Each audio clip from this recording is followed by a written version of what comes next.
Good evening, everyone. I am Chris, and I'm here today to do another sort of Hobbit edit discussion with you guys. I really enjoyed the last one that we had, and actually, I found our live stream conversation really helpful. So, my previous video regarding my edit was, I think the video was called The Problem with Ravenhill, and I was talking about how the whole Ravenhill segment I found incredibly difficult to edit and really, really problematic when you try to edit the Hobbit films down to something that's a lot more accurate to the book. When you're faced with footage that really isn't that accurate and you're trying to make it more accurate, it's very, very difficult to kind of all piece together. But since that video, I have currently an ending of Ravenhill that I'm pretty happy with right now. So, but this video isn't about the Ravenhill stuff. Suffice to say, I did really enjoy our conversation that we had, and the comments coming in, and hopefully we have a few people coming along today.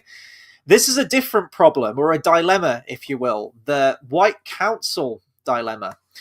So I haven't really mentioned this before, but like when I'm editing, when I'm doing fan edits, I'm incredibly indecisive. There can be like a whole segment of a film that I can really genuinely enjoy. Either it has some great lines, great moments, great music, or wonderful performances. But then another part of my brain is sort of, yeah, but does this actually help the pacing of the story? Is this actually contributing to the story that's being told, the main core story? And I don't think there's any other scene that's akin to that, as is the whole White Council and attack on Dol Guldur segment.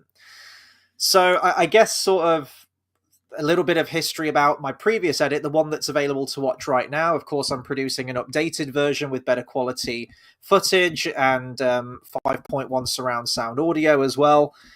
The current version that I have includes the White Council segment, albeit an edited down and much more lore faithful adaptation of that White Council meeting that takes place in 2941 of the Third Age.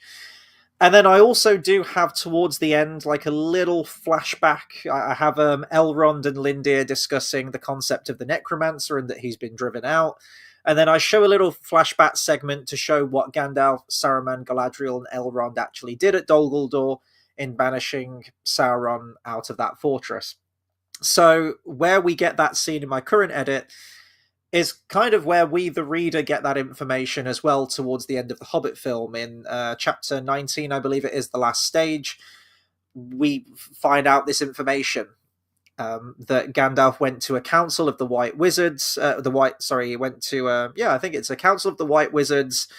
And together they drove the necromancer from his dark hold in the south, or something like that. I think that's the line from the book. And for a time when I was watching the film, I thought, this is a good place to put it. If it's going to be in the movie, I feel like this is a decent place to have it.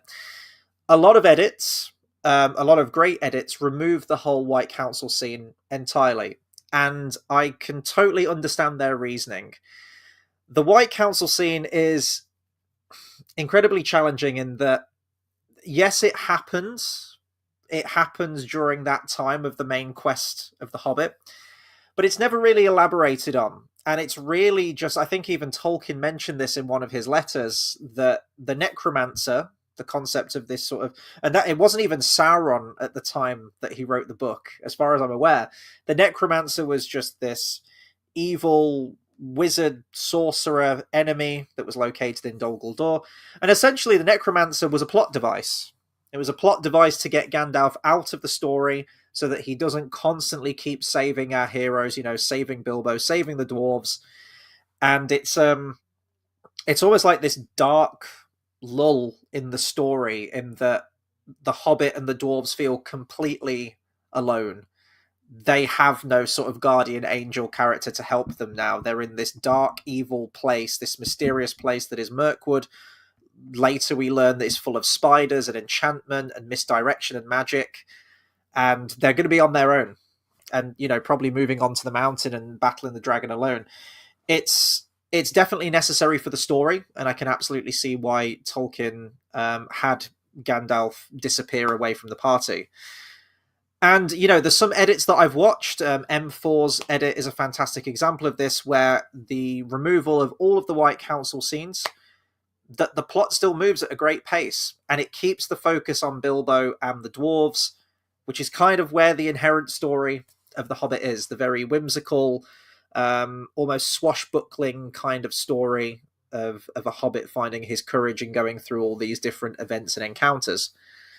The White Council scene is very much more akin to what came later with the Lord of the Rings and the appendices, where the necromancer himself was retconned into being Sauron the whole time, and it gets much more in depth into sort of the politics of Middle Earth and Sauron's true intentions, and tying it into the events of The Hobbit. The Hobbit was essentially brought in; it was dragged into this much larger world and became more than what it is.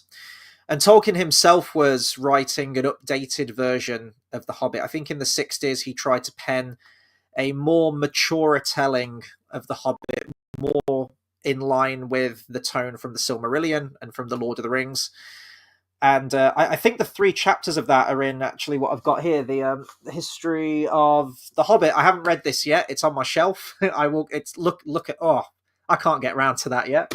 I've got a lot of other books to read. JX, once again, thank you very much for those books that you bought me.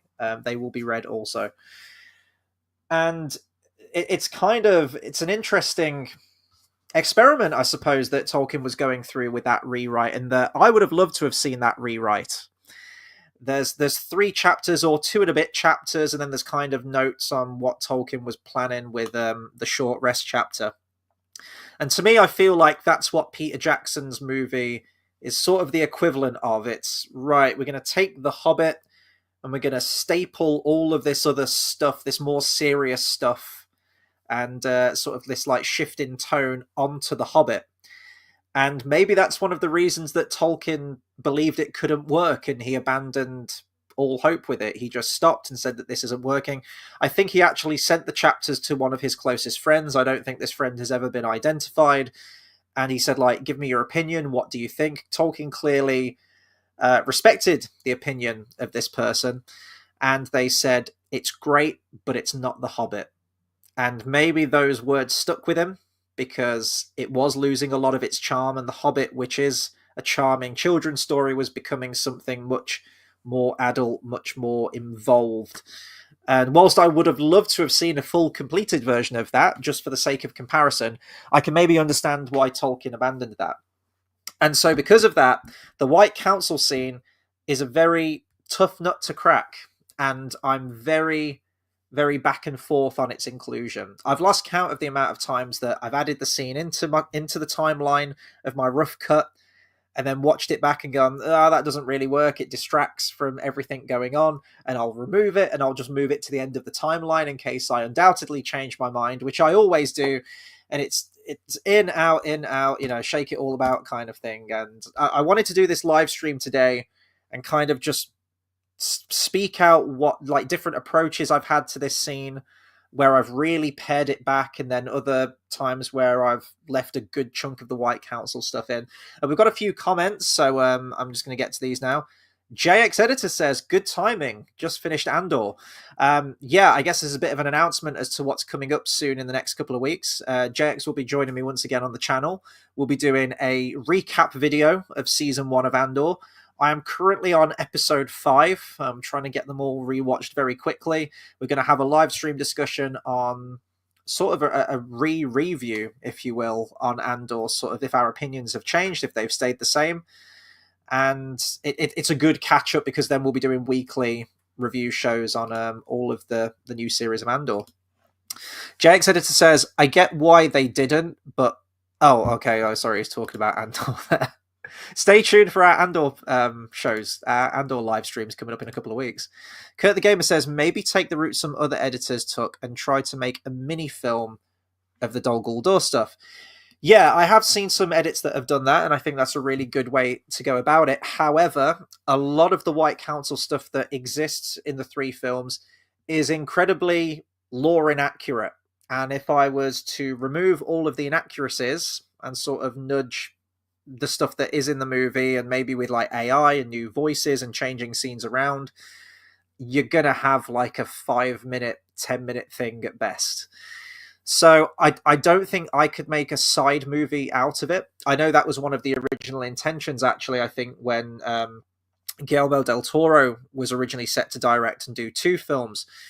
The first film, as far as I'm aware, I hear lots of conflicting stories on this, but from what I believe to be is that the first film was going to be Bilbo's journey from the Shire to the Lonely Mountain, and then movie two was going to switch to Gandalf's perspective and was going to be much more of like a lead-in movie to the Lord of the Rings, where you would get more of that, those long conversations of, you know, import and stuff about Sauron and everything, and tying it in with the rings.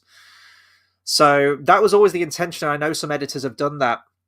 What I was thinking of doing is, because I am so indecisive on it, is to just produce two versions of my edit, a theatrical edition, if you will, where I remove all of the White Council stuff and it's kept very vague as to where Gandalf goes off to, and an extended edition version where, yeah, the runtime of the film is going to be pretty unwieldy at maybe like 4.5 hours, just over, but it'll just add that segment back in and maybe be like 5 or 10 minutes extra or whatever it would be. I think that's probably the best way to go. That way, because I'm so split down the middle, I produce two versions. One where you have got that more serious White Council, Lord of the Rings stuff in, which, as I say, does take place during the events of The Hobbit. Like, we don't see it on page, but it does happen. If you read the Quest of Erebor chapter, or the Quest for Erebor, sorry, from Unfinished Tales, it goes into a lot more detail about this stuff.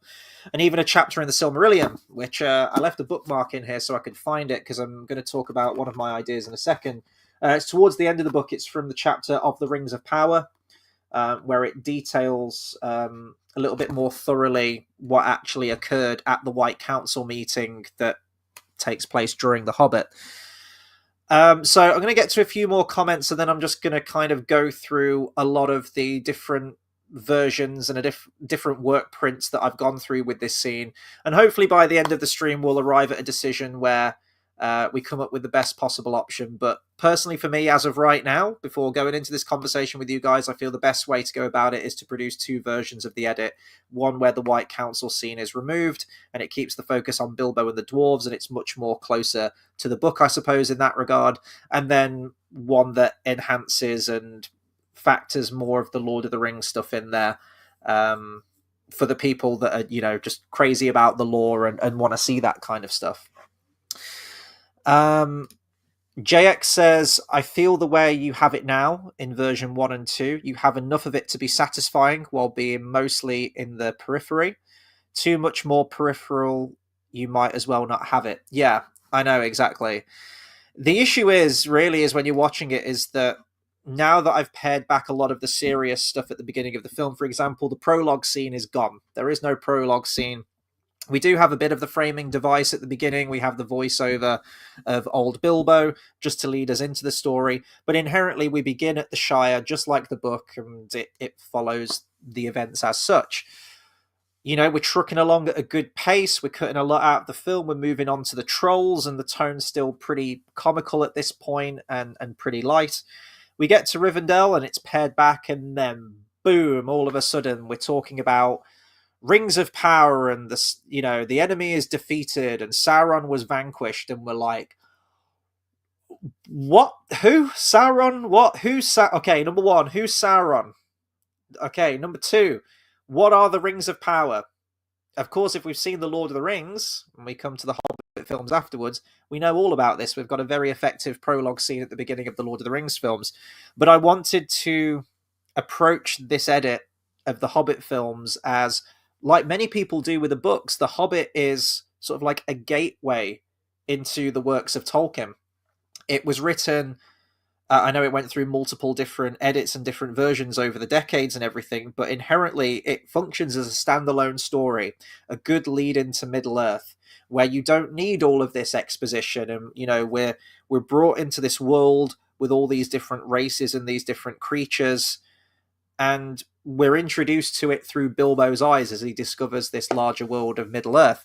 So to suddenly veer away from that and start talking about all of this stuff, which is going to be explained much more thoroughly in The Lord of the Rings.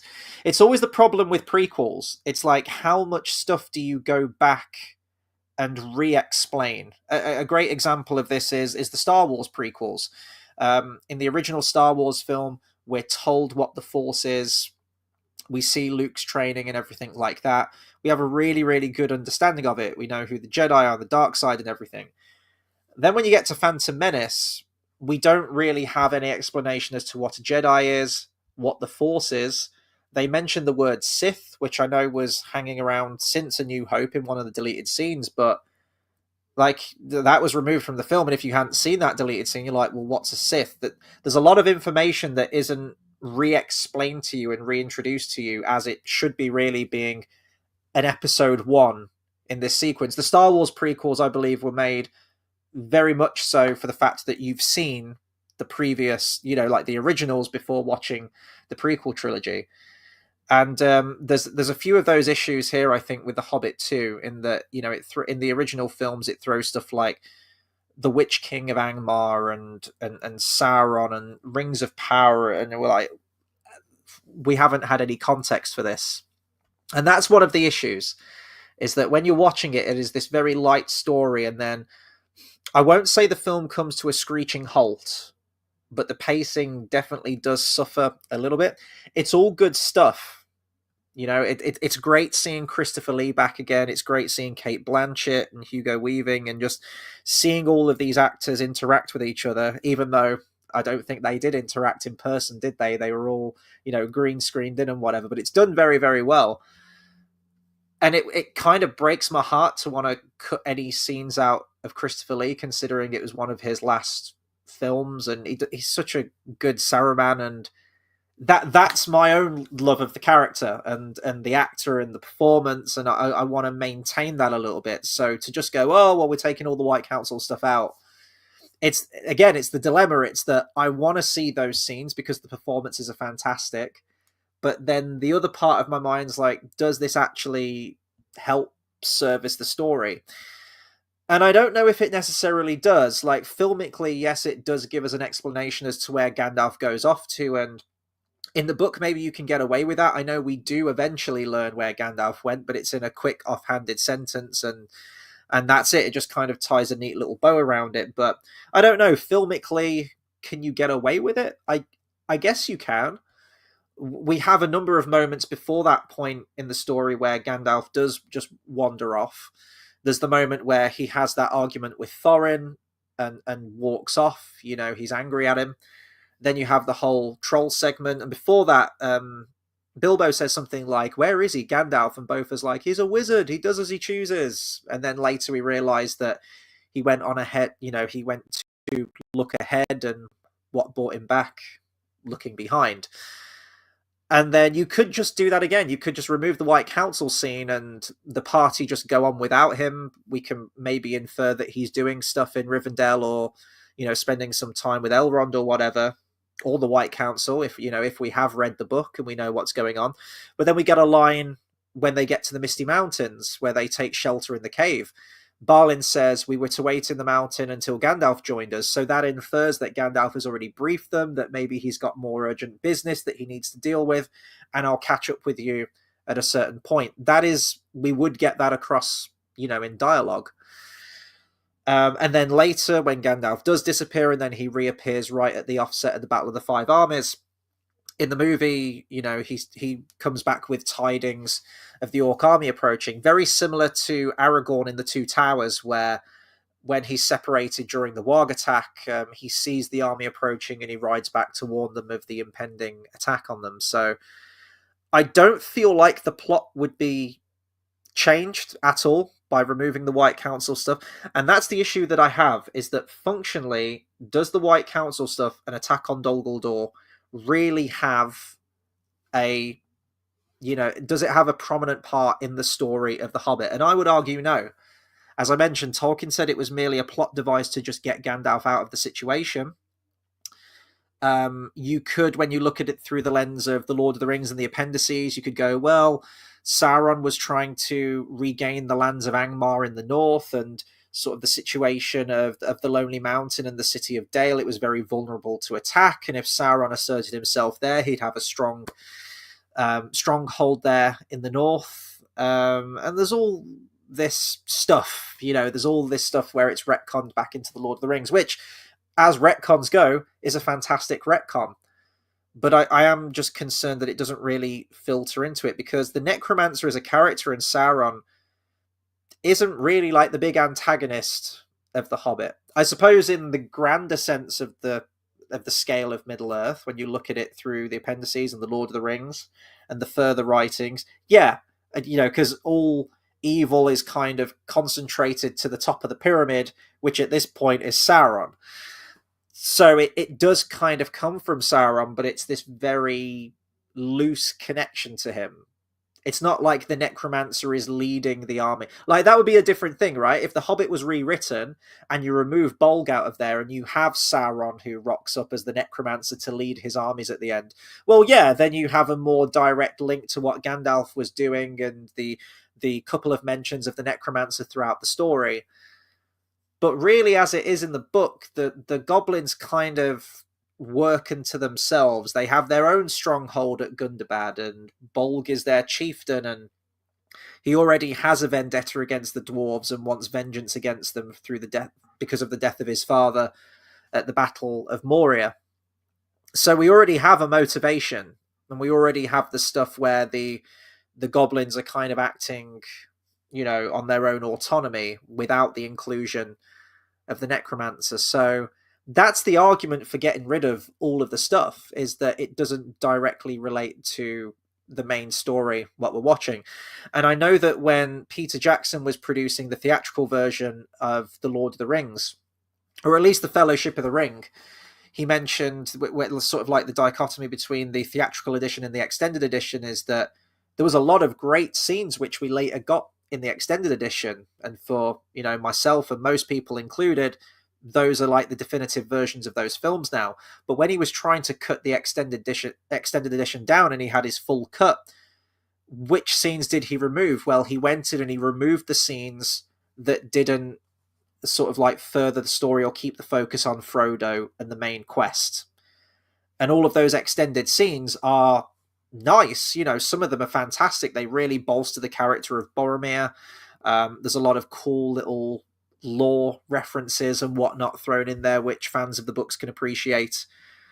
But even if you watch the theatrical versions, for the most part, like the story, you still get all the information that you need. And that's kind of where I'm coming down on this, is that should the White Council stuff be removed to just keep the focus in this instance on Bilbo and their quest to the Lonely Mountain to get rid of Smaug and reclaim their treasure. That is the story. And then maybe I should produce an extended edition where I can add back in the White Council, and then people have the option of two versions, one who want the more simpler, clean-cut version of the story, and then ones who do crave that extra lore and they want to see what Gandalf's doing and, want to see Christopher Lee and Galadriel and Sauron and everything like that in the main story. Kurt the Gamer says, I can't read. It's been a long day, guys. Sorry, Jesus Christ. I sort of floated around an idea in my head once of doing a documentary-style mini-film of the Dol Guldur stuff with narration throughout. I'd love to see that. Yeah, go for it. I mean, there's loads of different ways you can attack this material. There's a lot of really good material that you can work with Peter Jackson's Hobbit trilogy, and now, of course, that we have AI and whatnot, the sky's the limit. Well, the sky isn't the limit yet, but in a few years, the sky will be the limit.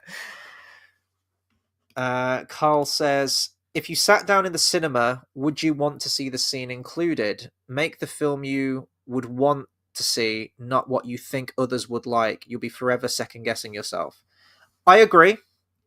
I do remember watching An Unexpected Journey for the first time, though, and I must admit, when I first watched that film, maybe I was high off like the Lord of the Rings nostalgia and whatnot, but I really enjoyed An Unexpected Journey when I went to see it at the cinema. It was only on subsequent viewings, and you kind of get a little bit more critical of it, and you watch other reviews, and not that other reviews always sway your opinion, but some other reviewers might bring up a good point, and you go, oh, I didn't really think about that. And now when I look at those original versions, I can't watch them. It sounds like really egotistical, but like I only like watching. I'm so used to my edit now. Now it's like the pared back version. It's surprising how much filler is in those films, especially when I'm in the editing suite and I'm looking back at that original video file of the movies, and I'll scrub to like, I don't know, the 2 hour mark, for example, in an unexpected journey. And I don't know where they are at the 2 hour mark. They might just be in like the Misty Mountains or something. I don't know, or the Stone Giants at like the 2 hour mark, for example. And then I look at my edit and I think, wow, I'm already at Bayonne.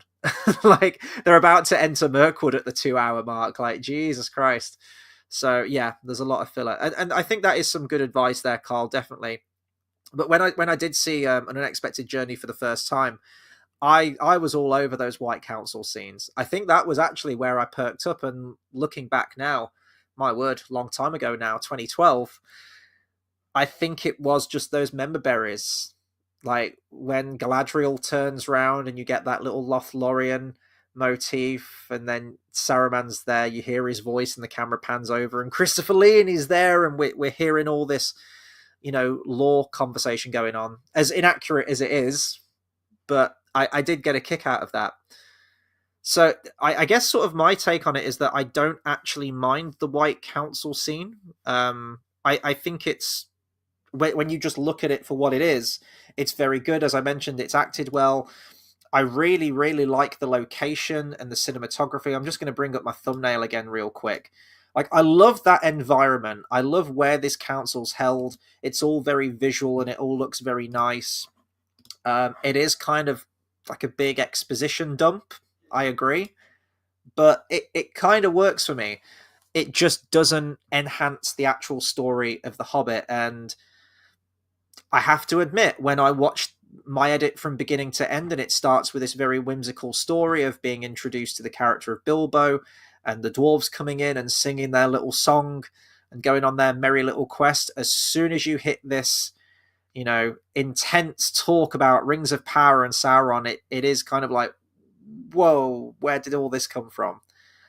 On top of that as well, and I haven't even decided if I'm going to do this yet. JX actually has he has an amazing video on his channel, so I recommend everyone checking out JX's channel and watching this video that he's produced. I think I have mentioned this before on a live stream, where with AI he's been able to reproduce an old Bilbo voice from Ian Holm, and he has more of the book quotes in there, and he's able to sort of enhance scenes with voiceover. I guess this would be in an adaptation where you have Ian Holm's voiceover that introduces the story very similar to the way that Cate Blanchett does in the Lord of the Rings film through the prologue. But then this would be a voiceover that would continue throughout the rest of the film periodically. And I think that actually works for the story of The Hobbit, because The Hobbit is meant to be Bilbo's account, and those moments in the book where Tolkien kind of addresses the reader directly, and it's very conversational and it's very charming. Yeah, there are some modern words in there, like things are compared to like a freight train or an express train or something like that.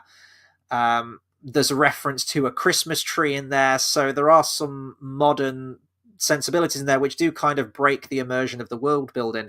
It's because The Hobbit was written as a very different book, completely, divorced from all of this greater world. But inherently, I think even when you read The Hobbit and you have these little asides to the reader, I always kind of retconned those in my mind, in my headcanon, that's just Bilbo addressing the reader. And what we're reading has been sort of like later translations from the Book of Westmarch. So I think a voiceover actually from Bilbo's perspective could work if it's sprinkled throughout the film. And also it would give the opportunity to further explain and get some extra book quotes in there and some greater context for stuff that maybe the film's left out. So it'd be a nice way to sort of keep that context back in there. And because of that, because this story is meant to be from Bilbo's perspective, I don't know how he would know all of it. Like, if the story suddenly veers off away from Bilbo's perspective and we focus on Gandalf and the White Council and everything that went down, I don't think Bilbo would be privy to all of that knowledge. He certainly wasn't that knowledgeable about the One Ring, not until probably the Council of Elrond in the Fellowship of the Ring book, which Bilbo's present for. So if you're watching this film, and even Bilbo says at the beginning, like, I think it's time for you to know what really happened, and we're meant to, follow this narrator, an unreliable narrator, maybe in the form of Bilbo Baggins. So I don't know if cutting to the White Council would be good, because it kind of breaks that immersion that Bilbo is aware of everything in the story that he's telling. Granted, Gandalf maybe at a later date could have said, like, oh yeah, I went to this White Council and this is what happened and this is what we talked about. We talked about Sauron, we talked about the Rings of Power. I don't think Gandalf would have done that. So yeah, maybe that's another argument to not include it as well. There's pros and cons definitely for leaving it in and taking it out. Oh boy, that's phrasing.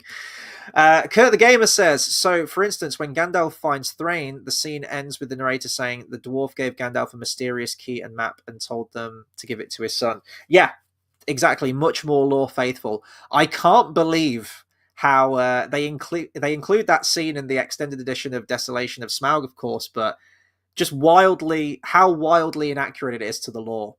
Gandalf did meet Thrain, but he died like 91 years, I think it was, wasn't it, or something, before the events of The Hobbit. And Thrain's dead. Like, he gets there, and Thrain's just completely inane, and he's barely functioning. He's on death's door. He keeps saying the last of the seven, and he's talking about the dwarf ring that was removed. A little bit of a flaw in Sauron's plan there is that he apprehended this dwarf, and apparently he never thought to search him, because Thrain had the map and the key on him at all times, and then was just thrown into the dungeons of Dol Guldur. Everything would have changed, wouldn't it, if Sauron was actually like, no, wait, hold up, search him first. Do what the Great Goblin did, Well, don't just stand there, search them. Search him, get the map and the key, take the last of the seven, and then chuck him in the pits, and everything would have fallen out very, very differently. But I know it's all part of a greater plan, and Eru, and, it's chance, if chance you call it, I guess. But yeah, no, that's much more lore faithful there. And then also on top of that, to compound the lore inaccuracies from that scene, Thrain's all down for his son Thorin to go and find the mountain. He hands the map and the key to Gandalf purely for this reason, and his last word is for my son.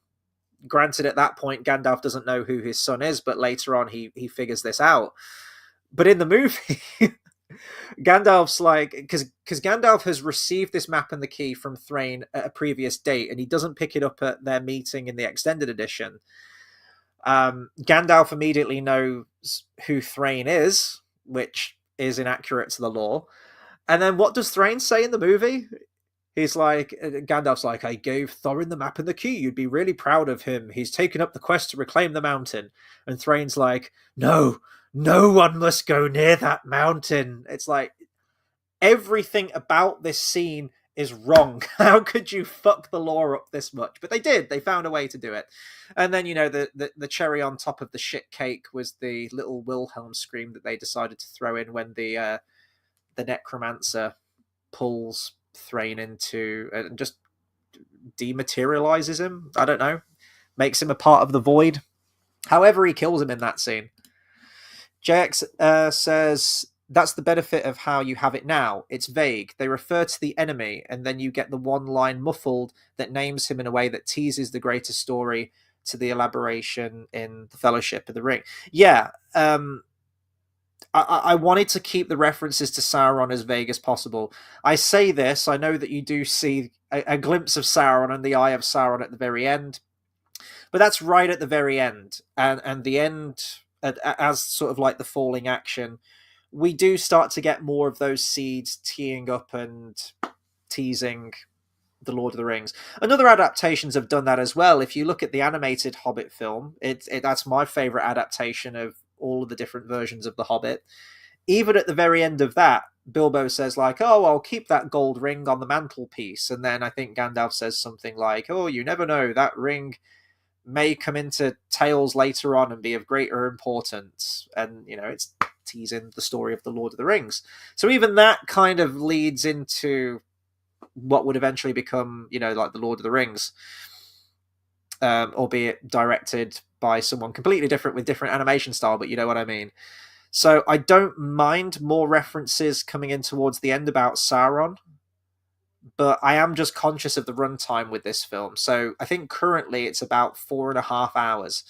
I have managed to shave off about half hour from my previous version of the edit, but I know that when M4 was editing this, and I think he did a phenomenal job, to be honest. He managed to hit about that 4 hours, 10-minute runtime. He kind of broke even with Return of the King, and I think that was one of the goals that he mentioned that he wanted. He didn't want this film to go on for longer than what the Return of the King film does. And to that end, it was a phenomenal success, and it's actually really difficult to get the story down to that runtime whilst preserving all of the good stuff from the film. Kurt the Gamer says, as Bomber says in the animated version, he comes and goes at will. He is a wizard, you know. Yeah, exactly. So here's the thing. It's doable. We have evidence. We have like M4's edit and a bunch of other fan edits as well that remove the White Council scene. A version of this film can be produced without the White Council scene, and it functions perfectly. We get everything that we need. The story moves at a great pace, and it tells the story of the Hobbit without the White Council stuff in there. So that to me is just like, well, what more evidence do you need? That's it. Get it cut out and let's continue with the story. But also some of that White Council, because we have the material, we can rework that into something much more lore faithful. And something that I've like a new scene that isn't in my current version, but I'm working on a potential update for this new version, is to refer and bring up the necromancer much earlier in the film. So in the book, the first mention of the necromancer is during chapter 1, which is An Unexpected Party, where they're talking about the quest, and I think Thorin asks Gandalf how he came by the map and the key, and Gandalf talks about that after the Battle of Moria, his grandfather, his father went to try his luck with the map and the key. However, he was apprehended and he became a prisoner in the dungeons of the Necromancer, and it gets really sinister all of a sudden. And Thorin's like, oh yes, we've long thought about Smaug, but we should turn some of our attention to the Necromancer. So the dwarves and Bilbo are aware of a Necromancer. Granted, this was written before The Lord of the Rings, but apparently in context they do know and have heard of the Necromancer. And Gandalf says, like, don't be absurd, he is an enemy far greater than any of you, even if all the dwarves from all the Seven Kingdoms could be united against him. So we already get a reference there. Now, that's a scene that I'm trying to work into this new version of my edit. There's the scene in the movie where they're saying... was it, if there is a key, there must be a door. No, it's right before that. It's where Gandalf pulls out the key to Erebor. Anyway, they say that there's no way in, and Gandalf's like, that, my dear Balin, is not entirely true. And he brings out the key. And Thorin says, how came you by this? In the movie, we just get the line where Gandalf says, it was given to me by your father, by Thrain, for safekeeping. It is yours now. And he hands the key over. And it's very effective. I don't know if it was given to me by your father for safekeeping, or voice crack, for safekeeping. That's not necessarily true. It was just handed to Gandalf. Thrain didn't even recognize who Gandalf was. Gandalf didn't even recognize that was Thrain. It was a dying prisoner that handed him items for a side quest eventually that would be useful to him. So I could remove that line and you could just move on from there. But what I'm trying to do is actually show some of that Thrain footage and actually cut to Dol Guldur in that scene. This will need some voice AI, obviously. But when Thorin says, how came you by this? I'm going to have Gandalf kind of look worried, and then we're going to get a little bit of a flash to Dol Guldur. We're going to get some lines from the book where Gandalf says, I was finding things out. I found your father witless and wandering in the dungeons of the Necromancer. We're then going to have the scene where Thrain is kind of like on the floor, dying and in a terrible state. And then through AI, I think I've showed this shot before, he pulls out the key to give to Gandalf. I actually have this video here. So this was actually produced by JX Editor as like a proof of concept. This would kind of be what the finished thing would look like. Now, I know like the background's glitching a little bit. I'm just going to play that again. That's through AI, and I actually think it looks really good. Now, that key isn't the key to Erebor, so there's going to have to be some more editing in there. I'm probably going to have to try a few more passes of the AI. But looking at what AI can do now from that shot, I'm just going to play it one more time, I guess. I think that actually has a lot of promise. And I think that I actually wonder if the White Council scene later on in the film at Ravenhill, at Rivendell, if it would kind of go over a little bit better at that point, because that now wouldn't be our first scene where they start talking about the necromancer and the evil in Dol Guldur and Sauron and everything, because we would have already been introduced to it earlier in Bag End. We would know who the necromancer is. We would have heard about Dol Guldur and the dungeons of the necromancer and whatnot. So I actually wonder then if you're watching it in sequence when you get, and this is going to have to be once I've actually got it edited and in the movie and I watch through it just to see how it flows, if the White Council scene would actually go over a lot better and wouldn't feel completely disjointed and completely random at that point. So I don't know. I'm going to have to find that out, I suppose. Carl says, crazy to think we got classics like this growing up. Now we have people destroying movie theaters over a Minecraft movie. Dude, I know. Actually, my heart goes out to the poor cinema workers as well that have to clean all of that stuff up. Part of me thought, not to tar Americans with the same brush, but you guys get insane about movies over there. We British, we're very stiff upper lip. We don't applaud at movies. We don't do that here. If someone even breathes heavily, we tut in a very British way. Whereas you guys in America, you're whooping and you're hollering and you're going fucking nuts. You're doing crowd surfing.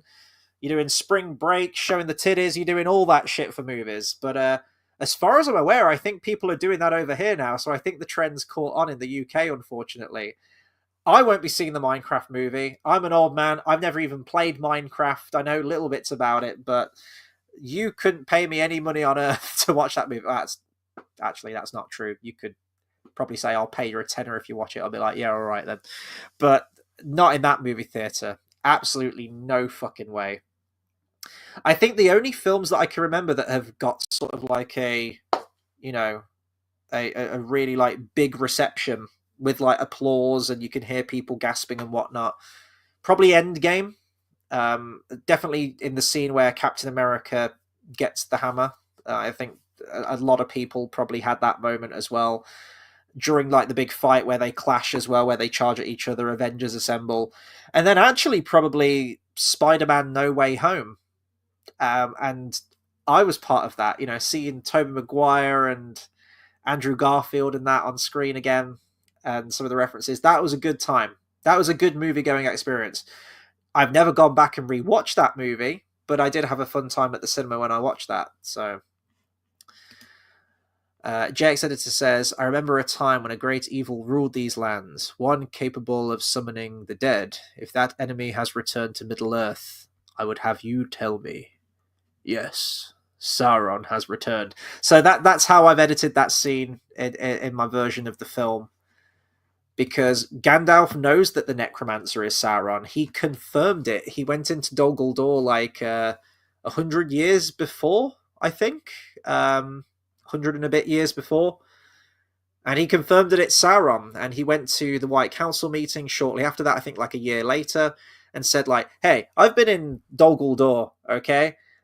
Sauron's there. I've confirmed it. We need to do something about this. And Saruman's like, don't worry about it. He needs the One Ring to come back, and it's been lost, and it's fine. Chill out. He can't come back. And this is the awkward thing about the White Council meeting in the actual films that we have it in An Unexpected Journey, is that the White Council meeting that we see is kind of an amalgamation of all the different White Council meetings, because they meet like a total of, I think it's like 4 times. You have like the Watchful Peace, which is mentioned in the version of the Hobbit film, but it happens at a different time and it's in a different context. You have the stuff about Saruman saying that he can't regain his full strength because the ring's been lost in the Anduin, and that happens in their 4th meeting. So they've like cherry-picked all these different moments and sort of bulldozed them all into one attempt at the White Council, but because of this, there's a lot of law discrepancies, and it raises a lot of questions, and it kind of breaks the grander scheme of the law. So we do actually get an account of what happens in the White Council meeting that happens in 2941 during The Hobbit. And I've got a quote here, and it's actually a spoken monologue from Gandalf. There's a whole paragraph of dialogue here that he says. And I want to try and incorporate this dialogue into this. If I choose to keep the scene, I want to keep it as close to the books and the lore as possible. So Gandalf says to the council and to Saruman, "It is not needed that the ring should be found, for while it abides on earth it is not unmade. Still the power that it holds will live, and Sauron will grow and have hope. The might of the elves and the elf friends is less now than of old. Soon he will be too strong for you, even without the great ring. For he rules the 9, and of the 7 he has recovered 3. We must strike." And it's when he mentions that, that's when Saruman agrees, maybe we should attack. He's got his own ulterior motive at this point, of course. He knows that the enemy is seeking for the ring, and they're searching near the Anduin River, and they're kind of like pinpointing a location. So to give him the opportunity to find the ring himself and employ his own spies to try and find it, that's why he decides to get rid of Sauron. We have that spoken line. That's verbatim from the Silmarillion right there. So we have dialogue to work with. However, reading that out loud, if we get that dialogue in The Hobbit, and he says he has the 9, and of the 7 he has recovered 3. Again, you're watching this for the first time. You're like, the 9? What are the 9? He has recovered 3 of the 7. What does that mean? What does 3 of the 7 mean? What are the 7? We know this if we've seen The Lord of the Rings, but if we're coming into this with fresh eyes and we're watching this for the first time, which is how I want this edit to go over, you're going to have some level of explanation there. And then that's the snowball effect. It's like, well, then you've got to explain what the rings are that Sauron created and had a hand in making the Rings of Power, and there's this and that, and then that's straying way too much into the Lord of the Rings and taking the spotlight away from where it should be. So again, the dilemma, the dilemma of the White Council. I think the more I talk about this, I think that the best way to go about it is going to be producing 2 versions. Kurt says the idea is Tolkien translated Bilbo's memoir into modern English and made some editorial things to it. That's where the modern references come in. Right, I've got you. The original Dust Jacket has a border of runes that translate to The Hobbit or There and Back Again, being the record of a year's journey made by Bilbo Baggins of Hobbiton. Oh, that's really cool. I didn't know this about the runes and the borders and stuff. That's really amazing that they've done that. Jack says, well, if you're going to do 2 versions, one with Bilbo as the focus and one that occasionally veers away, you could include the voiceover in the shorter one. Yeah, I was thinking of doing that, actually. But then part of me would think, I don't like that it's in this version and then not in this one. And again, I'm not going to be able to please everyone. I could put a voiceover in there and some people could love it and love that sort of that quality of Bilbo addressing the viewer almost, and similar to how the book does. And then some people could fucking hate that, because it'd be like the equivalent of if in The Lord of the Rings, Cate Blanchett's voiceover just continued throughout the rest of the film and was like, and Frodo continued on his quest, though tiresome it was. And you're watching it thinking, well, I don't need that. I can watch all of this happen. So I don't know whether to just open with a Bilbo voiceover to introduce the story, and then you bring Bilbo back into it again at the very end, so it's a nice little bookend, and you as the viewer just get to watch the events unfold. Or I don't know whether to have more of that conversational stuff, and as I mentioned, and as you've already done in your edit, JX, you have a better chance to bring some of those book lines in and more of that nice, charming fireside feel to the film and to the story. Jake says, but also edits have been made that remove the White Council scenes. Meanwhile, your edit is one of the only ones that includes it in a satisfying Radagast-free way. That leads to another good point, actually, is that I've also have a dilemma of that now I have the opportunity to do new things with AI and to sort of take a more critical eye to the version that I've already produced and make some changes and tighten things up and lose some scenes or move some scenes around. But also with this new version, I don't want this to just sort of fall into the minutia of everyone else's edits. You know, there's loads of other people that have produced some fantastic edits of these films, and I don't want my edit to be too samey alongside those, because then my edit kind of loses its identity a lot, doesn't it? And the stuff that I chose to keep in that made my version of the edit will fall to the wayside a little bit. And I am kind of wrestling with that idea a little bit, is that I want to try and preserve some aspects to what I produced last time. I'm never going to truly get rid of the previous version that I have, because some people might prefer that, the inclusion of Legolas and Tariel and some of the additional stuff there. But yeah, I do want to try and preserve what made my edit in some respects. Not why me. Not that scene. No one apart from me and you liked that scene, and when everyone else is saying this sucks, maybe they're trying to tell you something. um yeah, I think that, I mean, we're kind of out of all the comments there, so it really is the dilemma. I'm just going to sort of recap very, very briefly the pros and cons. The pros of keeping the White Council scenes in the movie. Filmically, it explains where Gandalf goes off to. Some people might have a problem where he just disappears with no proper explanation. Having the White Council scenes in there and the attack on Dol Guldur perfectly show what's happening. Pros, number two, it does bring in more of that wider lore that we'd later get in The Lord of the Rings and provide some context in more of a prequel kind of way, setting The Lord of the Rings up. And it is inherently pretty good stuff. You know, you've, again, pros, you've got some wonderful performances in there. One of Christopher Lee's final ever film roles, and it's just an absolute joy to see him back as Saruman. Kate Blanchett as Galadriel is, you know, elegant as ever and wonderful as that character. And seeing all of them talk and, you know, discuss all this stuff is cool, and it's nice seeing all of these characters together. Another pro, all of this stuff does happen during The Hobbit.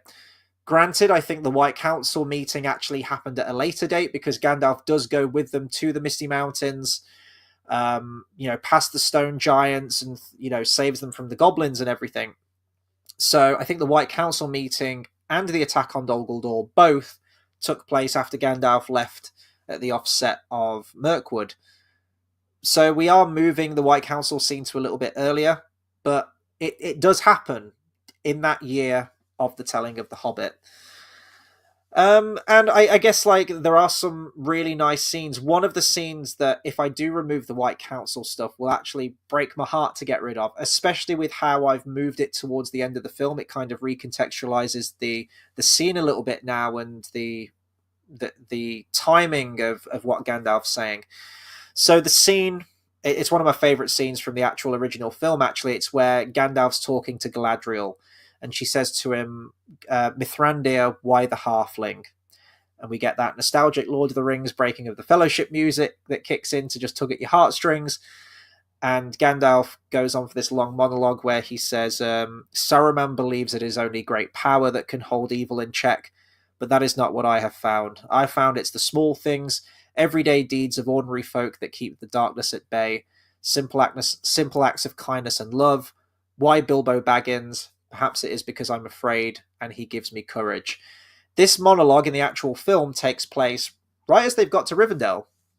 And Bilbo hasn't changed all that much, really, at that point. He certainly hasn't found his courage. He hasn't proved himself to the dwarves. He hasn't proved himself to Gandalf, really, at that point. And more importantly, he hasn't proved himself to himself at that point. That's at the very end of the story.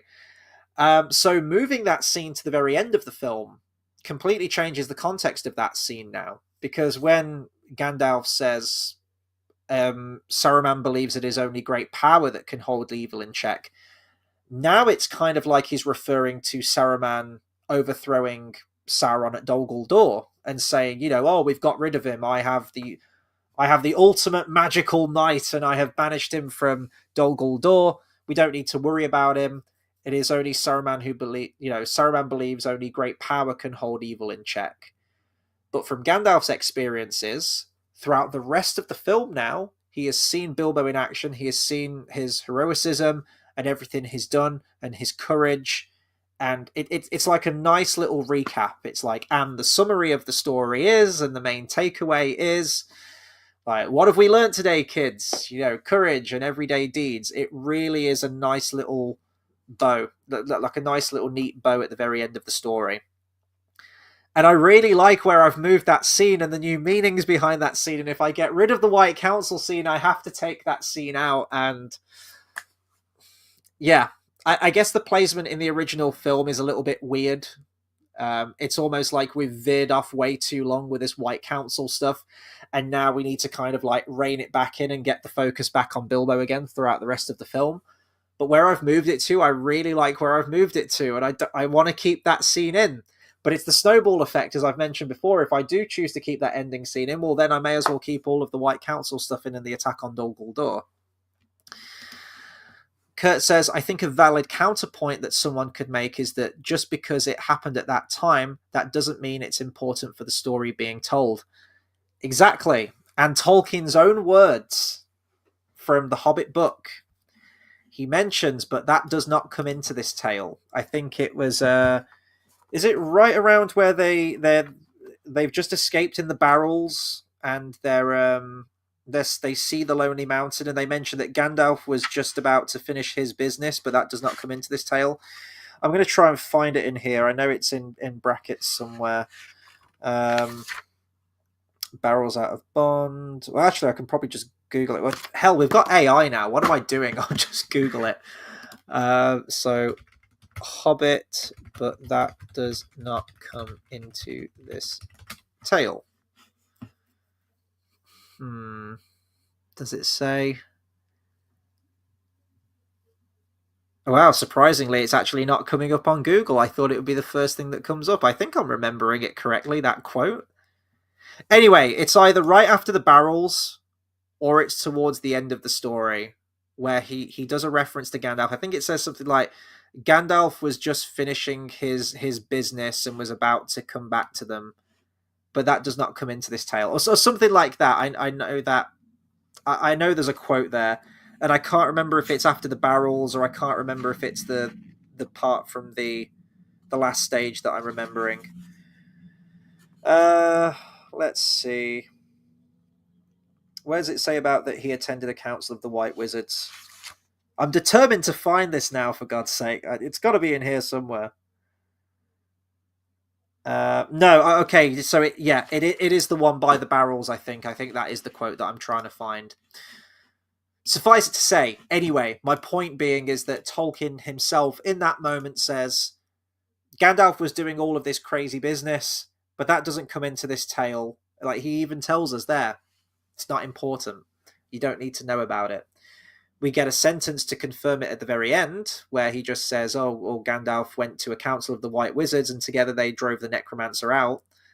We do get the information eventually, and that's why I'm thinking, well, Tolkien does give us that information in a very offhanded, in hindsight kind of way, as he often does throughout all of his stories, really. There's a lot of stuff that's told in hindsight. Chief among them is where Bilbo gets knocked out at the Battle of the Five Armies, wakes up, and then has the entire rest of the events of the battle recounted to him. And we, the reader, learn that stuff too. So this is where I'm torn, because yes, it's not important to the story, and Tolkien does directly tell us that it does not come into this tale.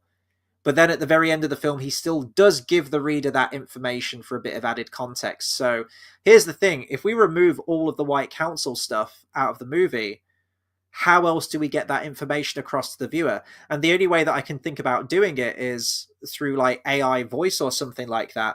And maybe when Gandalf returns and speaks to Thranduil and warns them of the orcs coming, add some like AI voice there where he says like myself and the White Council overthrew the necromancer from his dark hold in the south, and it was there I discovered the orcs are on the move. I'd write it better than that. But my point is that there is a way that I could get that across, but maybe that just seems very exposition-y, and maybe it would be better to actually see those scenes play out. I don't know. What would you guys like to see? That's what I want to know. Like, as a viewer, would you like to see those extra White Council scenes? Would you prefer they're just not in this version of the film, or would you be down for two versions of the film? Kurt says, like, for instance, if Tolkien had written in the appendices that Thorin ate a candy bar on the way to the mountain, I don't think anyone should argue that that should be an actual scene. I don't know. I'd be down for that. Hey, they removed Cram out of it, didn't they? Cram is like their version of lembas bread, I think, in the Hobbit book. We don't see them eat any Cram. Maybe that's for like a super extended edition. Kurt says it might have been some comfort to... Oh, he's got it! Kurt, you're the man. Thank you so much for finding this. Kurt says, quote, "It might have been some comfort to Mr. Baggins shivering on the barrels if he had known that news of this had reached Gandalf far away and given him great anxiety, and that he was in fact finishing his other business, which does not come into this tale, and getting ready to come in search of Thorin's company." Yeah, that's right. There it is. And I have tried edits before where I've taken the Dol Guldur stuff, the attack on Dol Guldur, and I've moved it to right after the barrel scene. So you have the barrels, you have them introduced to Bard, you have Bard agreeing to smuggle them into Lake Town, and right before we cut to Lake Town, we then cut to Gandalf going into Dol Guldur, meeting the necromancer. You have the White Council showing up, doing the whole banishing thing. And again, tonally, we've just had this fun little whimsical adventure. We've just, escaped down the river with Bilbo and the elves and the dwarves, and it's all very silly. And then you have this, like, world-ending apocalyptic shit where the White Council are attacking Sauron and his flaming eyeball, and the music's scary, and Dol Guldur's scary, and they're talking about Lord of the Rings, and Gondor needs to be warned, and the fucking necromancer, Saruman saying, "Leave Sauron to me." At that point, you're then expecting some kind of payoff later in the story of Saruman checking in with this, or Saruman showing up again in the story. And of course it doesn't, because that's actually set up for the next movie, The Lord of the Rings, but we don't know that at the time because we're just watching The Hobbit. And it just didn't work. I placed it at that point because, again, like you just mentioned there in that quote, news of this had reached... So Bilbo's on the barrels. They're on the barrels, and they're coursing down the river. And news of this had reached Gandalf, and he was finishing his other business. So I looked at that and I thought, right, if the Dol Guldur stuff's going to go in the film, sequentially, it needs to be at that point, and it just doesn't fit the tone. So you remove it, and then I thought, well, I still need to show the attack on Dol Guldur. If I'm going to have all the other White Council stuff in the movie, then I need that payoff at Dol Guldur. And then I was thinking, well, where do I move it to? And actually, me and JX, you have been discussing where a better place for that scene could be. And originally I did try a version where when Gandalf comes back and he races to the elf encampment and he speaks to Thranduil, there's the scene where Thranduil says, "Why show his hand now?" And then Gandalf says, "Because we forced him." I then cut to Dol Guldur and I showed the little flashback of them banishing the necromancer. But I think at the time people thought that was a weird cut, and they didn't like that the narrative shifts real quick to all of that stuff that happened. And then I thought, okay, so I can't have it after the barrels. People find it weird to have it during this conversation with Thranduil and Gandalf. I was like, well, where else can I move it to?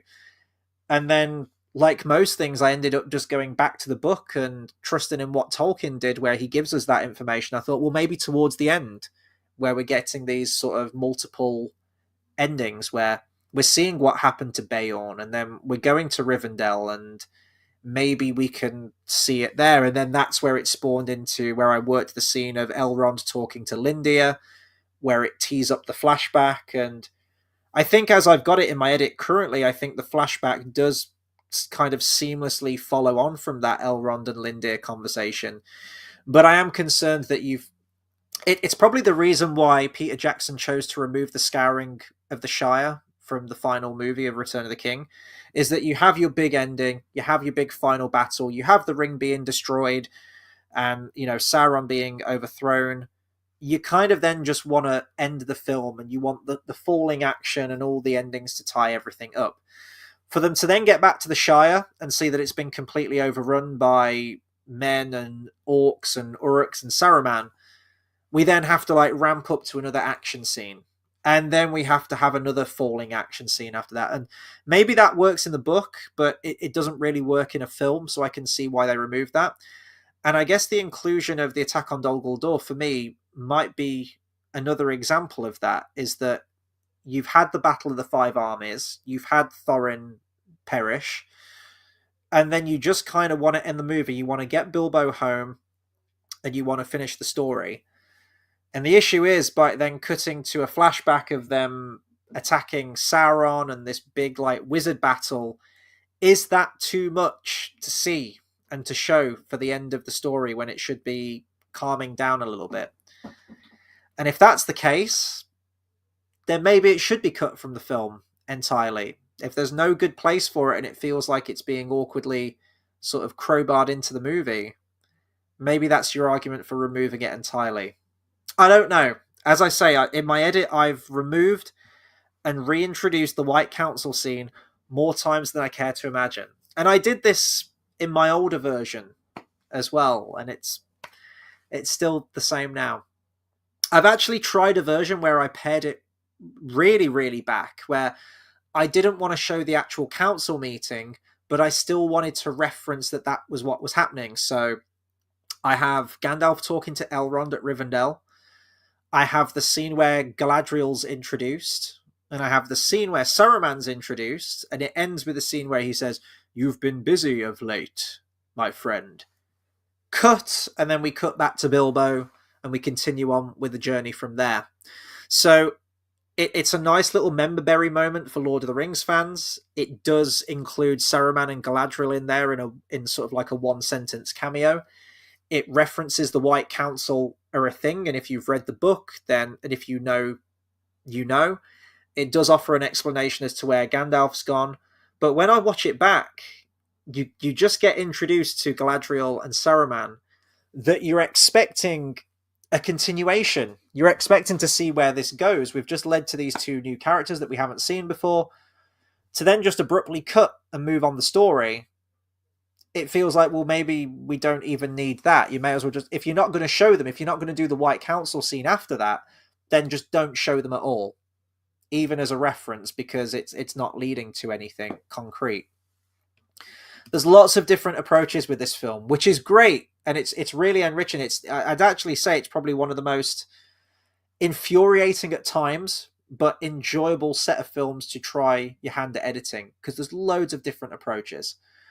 Mine and a lot of others are just a mere drop in the ocean, and people will probably continue to edit these films as well as AI develops and we have new softwares and new tools and things like that. So they are fun to keep coming back to, and it is sort of a way to, for me anyway, to just de-stress. My work is very busy now, and I don't really get much free time, unfortunately, hence why I don't do as many live streams now, unfortunately. As soon as I'm done with this, I've got a whole night of music practice. I've just been at it all day today, non-stop. And that's kind of what most of my week looks like now. The joys of getting older, I suppose, and priorities kind of shift and whatnot. But it is nice where I just want to decompress for a few hours and just do something creative and just not, I won't say not think about anything, because of course you are, but it's just nice to kind of throw yourself into the editing suite and see what comes out. And I'm even surprised now that after all of these years, and I mean, JX, you know probably more than anyone, the 8-year long process that I was on these films. I think me and you were introduced with each other probably when I was already like 4 years into that project. And then you were with me. You taught me how to use Adobe Premiere and After Effects, and you were sort of like my rock throughout all of that editing process, and you helped me get me through it and gave me some really good advice. Of course, you were editing your own versions of the Hobbit films, I think, at the time as well. It's cool, And I like doing it. And after all these years, like I'm still having different approaches and different ideas of what to do with it now. And part of that is with AI. When you have new toys that you can play with, you're like, oh, okay, well, let's see what we can do with these then. So there are a lot of possibilities, definitely. But I just, whichever version that I produce now, whether it's the theatrical version where I get rid of the White Council, or like a second extended version, whatever I produce now after that, I think that's kind of it for me with The Hobbit. There's loads of other projects that I want to move on to after that point, and move on to different franchises and different films that I really want to edit, just to kind of cleanse the palette a little bit, really. I feel like I will have produced my sort of my namesake in the realm of Hobbit fan edits at that point, and I'd quite like to move on to some other projects, which I think I discussed in my last video, because I've got a lot of ideas. I just want to, yeah, I just want to be in a different headspace for a while that isn't The Hobbit. Although, could you wish for a better headspace to be in than The Hobbit? Because it is a wonderful place.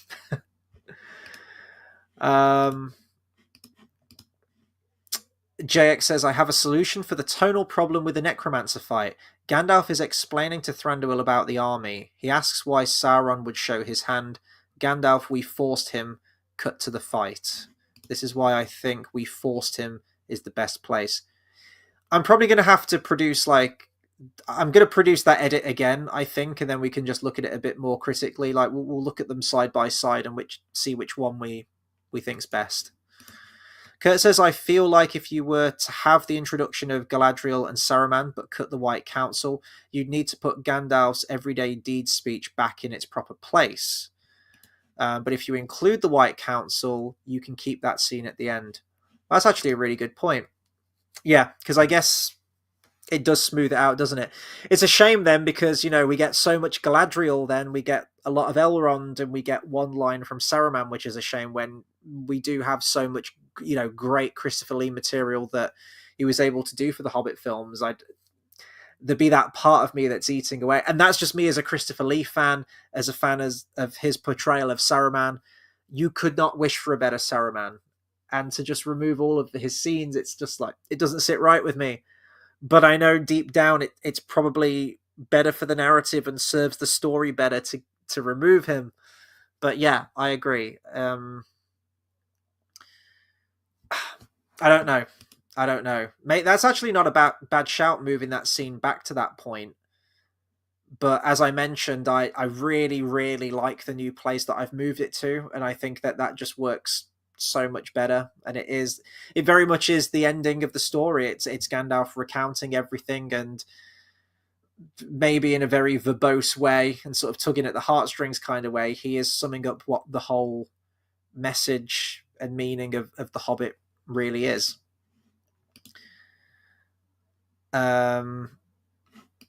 Yeah, and JX, that you make a good point there. He says you did dedicate the edit to him. I did. I dedicated it to a number of the fallen Hobbit / Lord of the Rings actors that died between the films being made and me producing that edit. Yeah, that's the thing, because he's just so great. He's so great, and even though I'm cutting the White Council scenes down and the attack on Dol Guldur, I'm making it much more lore faithful. So I feel like my heart's in the right place with it, in that I'm still keeping it in the film, but I am making it much more lore faithful than the original version is. So it doesn't piss me off as a fan of the books, and I'm watching it going, oh yeah, no, this checks out. Yeah, this is all as it should be.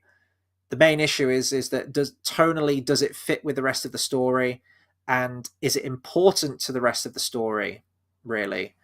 And I'd argue that no, it's not really important, because the goblins, the orcs, kind of function on their own. As I've mentioned, like, Bolg is leading them, and he has his own agenda, he has his own reasons for wanting to attack the mountain. Whereas in the movie, they have it where Azog is in league with the necromancer, and they're in direct communication with each other. So it's like, okay, well, it's actually Sauron's army, the necromancer's army, and he lends this army and has bred this army and, you know, mutated this army. for his own purposes, and he just chooses this one alpha male orc to lead his armies because the necromancer isn't in a physical body yet. He's still sort of like in a incorporeal form. Yeah, I don't know. Like most of these, like I do actually, I talk for however many hours it is, and I get all these ideas out, and I do a lot of talking, and then by the end of it, I'm like, wow, I actually haven't reached a conclusion, but maybe I will. As I say, I did reach a conclusion with the whole Ravenhill stuff. I didn't think there was a way that I could get anything out of Ravenhill, but I feel like the finished, well, I won't say the finished version because I might change what I've done, but currently what I've got with Ravenhill, I feel like it's a happy medium between being book accurate with Bilbo getting knocked out and fading to black and fading back in, and also still retaining some of the ending of the actual Hobbit film with Philly and Killy and a little bit of the fight with Azog. It's this happy medium, and I think it works for right now. I could change my mind, but yeah. So maybe the same thing will happen with this White Council scene. It really is split down the middle. And I feel like it's split down the middle really because the books and the greater lore, when it comes to the Hobbit and the White Council stuff, is split down the middle. You have, the original book that mentions it but says it doesn't come into this tale. Like, you don't need to concern yourself with that. That comes into a different book, a different tale. Don't worry about it for right now. So you have that removes it, but then you have every other bit of information. You have the appendices in the Lord of the Rings. You have the stuff from Unfinished Tales. You have the chapters towards the end of the Silmarillion. All of this stuff that's still up for grabs as a Tolkien fan. And of course, if you're a major fan, you're poring over all of these books and every minute detail. That all of this extra information and detail that you amass over the years, you kind of just put that into the Hobbit in your own mind anyway. So I think that's where the disconnect comes. There's sort of being critical of what is in that original Hobbit book, which is no White Council, and then you have all the other bits of information that kind of get welded onto the Hobbit. The Hobbit gets dragged like a vortex into this much bigger legendarium of all of this other information and a new context and development. And that's why I would have loved to have seen what Tolkien, if he had have continued his rewrite of it in the 60s. I probably, undoubtedly, everyone, myself included, would have preferred this original version. I think everyone would. And I do think it would have been interesting. Like, let's say he had have just like ran with his plans and he had finished his 1960s rewrite of The Hobbit, where it was making it much more mature and much more tonally consistent with the Silmarillion and the Lord of the Rings and the Greater Legendarium. Do you think that the original copy of the book, do you think that would have still been printed? Do you think they would have still printed versions of that old book? Or do you think he would have done kind of like a George Lucas with a special edition saying, that old version isn't canon now. This is the version of The Hobbit I wanted to produce. This is the only version that people can buy now. And then versions, like the original versions become much harder to track down and maybe don't go into printing. I don't know. I don't know if he would have kept them in circulation, because then at that point, you're like, well, which one do you go for? Which one's sort of like the canon one, if you will? You've got two different versions of the story of The Hobbit out there. And you're like, okay. And even with the time The Lord of the Rings came out, he'd written the 1937 version, I guess, like the... oh no, where did I put it? There we do. There it is. You have like the 1937 version or like the facsimile edition, where the way that Bilbo gets the ring is completely different. And now that doesn't align with what he's doing with The Lord of the Rings a couple of decades later. So how do we go about that? Well, he goes back and he makes a few changes to the 1937 version of The Hobbit. And I think is it the 50s version of The Hobbit? I forget the dates, where we get that extra information and it's reworded. And now Gollum is much more in line with how he is in The Lord of the Rings. And there's more allusions to the ring and the Dark Lord who made it and whatnot. And it's a much more sinister encounter. I wonder if then there would have been another version. But he explains that initial retcon, doesn't he, in The Lord of the Rings? He says that for people who have read that 1937 version, Gandalf mentions that, well, Bilbo lied about that. He told some half truths, and he never actually told the proper true story. The true story is this actually happened, and then that would be the version that we had in the rewritten version of The Hobbit. And I think as retcons go, I actually quite like how Tolkien did that. It's kind of bullshit, but it is an explanation for the retcon and the discrepancies between the two different versions. And I wonder if he had have brought that 1960s version out, how he would have then retconned the 50s version, or whenever it was, like the updated version that he'd done before that. Would he have had to have supplied a second retcon in some way in order to make it all because Tolkien loved the details. He loved the details, and he wanted everything to line up perfectly, even down to the fact of, as we mentioned earlier, the framing device of the Red Book of Westmarch and the translations of them. So I don't know. I wonder what he would have done. But having listened to those chapters, or sorry, reading those chapters of that version that never got made, I really wish we could see the rest of that, because it was leading into some pretty cool territory, I think. The first chapter I'm not keen on. I think that loses a lot of the charm and some of the way that it loses a lot of the wordplay, like the really fun, charming wordplay that goes on. But then you have some cool stuff, like you get to chapter 2, which is it's not called Roast Mutton in the 60s version. I think it's called The Broken Bridge. And you Gandalf has a horse that's named called Rohul, I think his name is. And there's more context that the trolls have broken this bridge that was once this complete bridge that they could get across, and now they've got to sort of cross the ford on horseback to get to the other side. And I'm not sure if it was intentional, but you have like the trolls breaking this bridge, and I'm thinking, I wonder if this is a reference, like a little bit of a reference to like the three Billy Goats Gruff, how you have the troll under the bridge. Not to go into a Nirvana song or anything like that, but I thought, is that Tolkien's little reference to that? Because he does have references to like a bunch of other fairy tales throughout his works. You have the Seven Dwarf Lords, right? Like Snow White, the Seven Dwarfs. I think there's a bit in the Silmarillion where doesn't Luthien's in a tower, I think, isn't she? And doesn't she sing a song to make her hair grow really long so that she can climb down the tower? I'm like, oh, well, that's Rapunzel. You know, we're doing all of these. Well, that could be in the Lay of Lathian, actually. I'm not sure if that's in the version of the story that we get in the Silmarillion. I can't remember. So, yeah, it's a lot of cool references there. And then I was thinking more critically with Tolkien was rewriting that version of The Hobbit in the 60s in order to make it more mature and bring it more in line with The Lord of the Rings. Well, that's kind of what Peter Jackson was trying to do with the Lord of the Rings films. He was trying to make it more dark and serious and bring more of those elements in.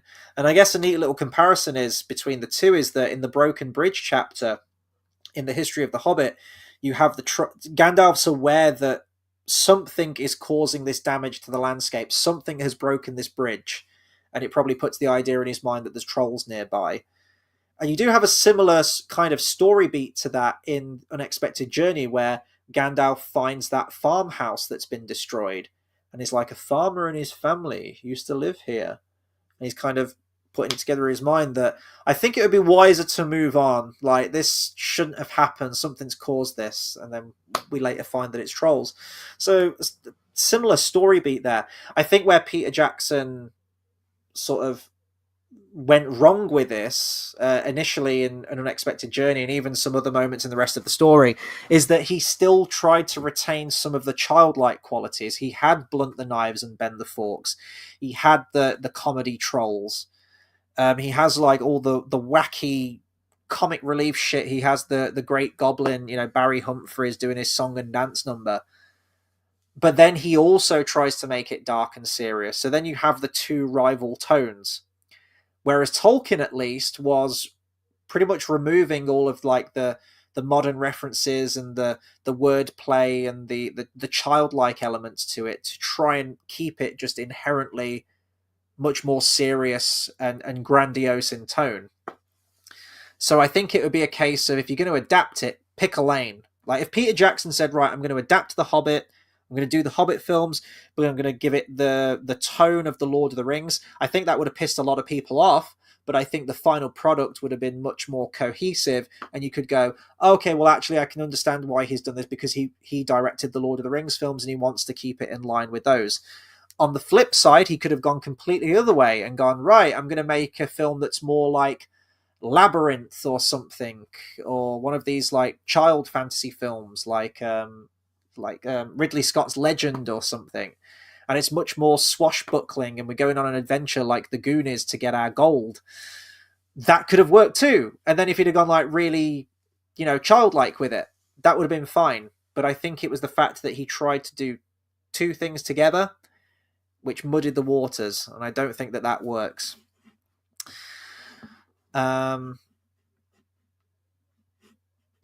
Kurt says, you still plan on reading the original version? Yes, I do plan on it. As you can see when I held it up to the camera, I don't know if you can. It's still in the shrink wrap. I treated myself to this for my birthday, and it's my birthday present, and I want it. But I still haven't unwrapped it. I need that moment to just read it. I've got so many books on the go at the moment. I've got the History of the Hobbit staring at me. I've got the History of Middle Earth Volume 1. The Book of Lost Tales Part 1 that I'm trying to get through, and then that's going to lead directly onto the Book of Lost Tales Part 2. JX, thank you very much again. I've got 3 wonderful books from JX. By the way, I still need to get your gift. Let me know something you want. He got me Beowulf, Sir Gawain and the Green Knight, and The Fall of Arthur. I'm dying to read that because I really want to read some of Tolkien's stuff that isn't Middle-earth related. There's this. Oh, Lord. All of the books. So I wouldn't have it any other way, but there's buying all of these books to add to your collection, but then it's another thing entirely to actually spend the time and read them, which I need to try and find the time. But I've kind of got 2 weeks off at the moment, so maybe I can do a little bit of reading there. It's the simple pleasures. Kurt believes no, it would have definitely replaced it. In fact, the version we have today is a revision that he made after that scrapped version. It's just a smaller scale revision. Yeah, that's a good point. But then what does that say? Because then that book would have been out for 30 years at that point, and a beloved book, especially after The Lord of the Rings. To then just go, well, that's not canon anymore, and we're going to stop printing this, and we're going to print this version instead. I don't know. I feel like at that point, but then again, I think they did stop printing, didn't they, on the 1937 version? Probably when that 50s revision came out, they did stop printing the original version, and it wasn't until we got this, the facsimile edition, where the 1937 edition became sort of more readily available to buy and to read. So maybe they would have had to have done that. Periodically they would have had to have released a version of the 50s one for people to read again. It is an interesting thing. I really wish that Tolkien would have continued it, but I'm saying that with hindsight now, where I'm just any shred, like any note of Tolkien's that's like in a coffee table somewhere, I want to read it. I want to see it. I want all the information. I want everything I can from his mind and this world that he's created, whether it was finished or not. But I would have really liked to have seen what he would have done with that. I think that, as I say, chapter 1, it does lose a lot of the charm, and there are some interesting wordplay things in there which I feel like he could have retained from the original. There's much more greater emphasis on dates and time and geography, and when we get out of Hobbiton and we're making our way to the Trolls, there's some description of the landscape, but it's pretty vague. It's just like, oh, they passed hills and castles which looked like they, dark castles that looked evil or something like that, and that's it. That's like the only information that we get. But in the updated version, he's much more meticulous with the detail in planning out the geography and everything. And of course, this is a man who had just written The Lord of the Rings, so it stands to reason he would have advanced as an author at this point, and the level of detail. So yeah, I want to see the rest of the version. Kurt says, a few, but not many, of the ideas from the scrapped version are in the current revision, and there's actually a geography error in chapter 2 that wasn't present prior to that. Oh, interesting. Interesting. Jack says, what if Tolkien kept the original version and then extended his longest chapter in the Fellowship with an alternate version of Riddles in the Dark right in the middle? Yeah, I mean, the Council of Elrond is the biggest exposition dump ever, probably in like book history, maybe. At that point, yeah, just give us more information. Why not? But I do like how a lot of Tolkien's writings, and this is what leads you down the rabbit hole, and this is why I love his work so much. I remember when I was reading. So your entry level is like The Hobbit, isn't it? For a lot of people, some people probably went straight to The Lord of the Rings when the film came out. That's fair enough. But a lot of people, the first one and the book that I always recommend to people who are interested in getting into Tolkien is start with The Hobbit.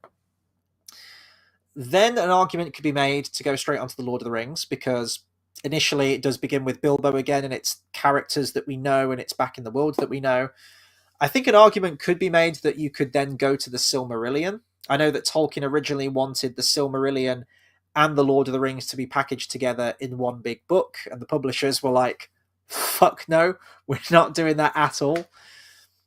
But there's a lot of references in the Lord of the Rings that you miss, and I think it's a shame if you haven't read the Silmarillion before that point.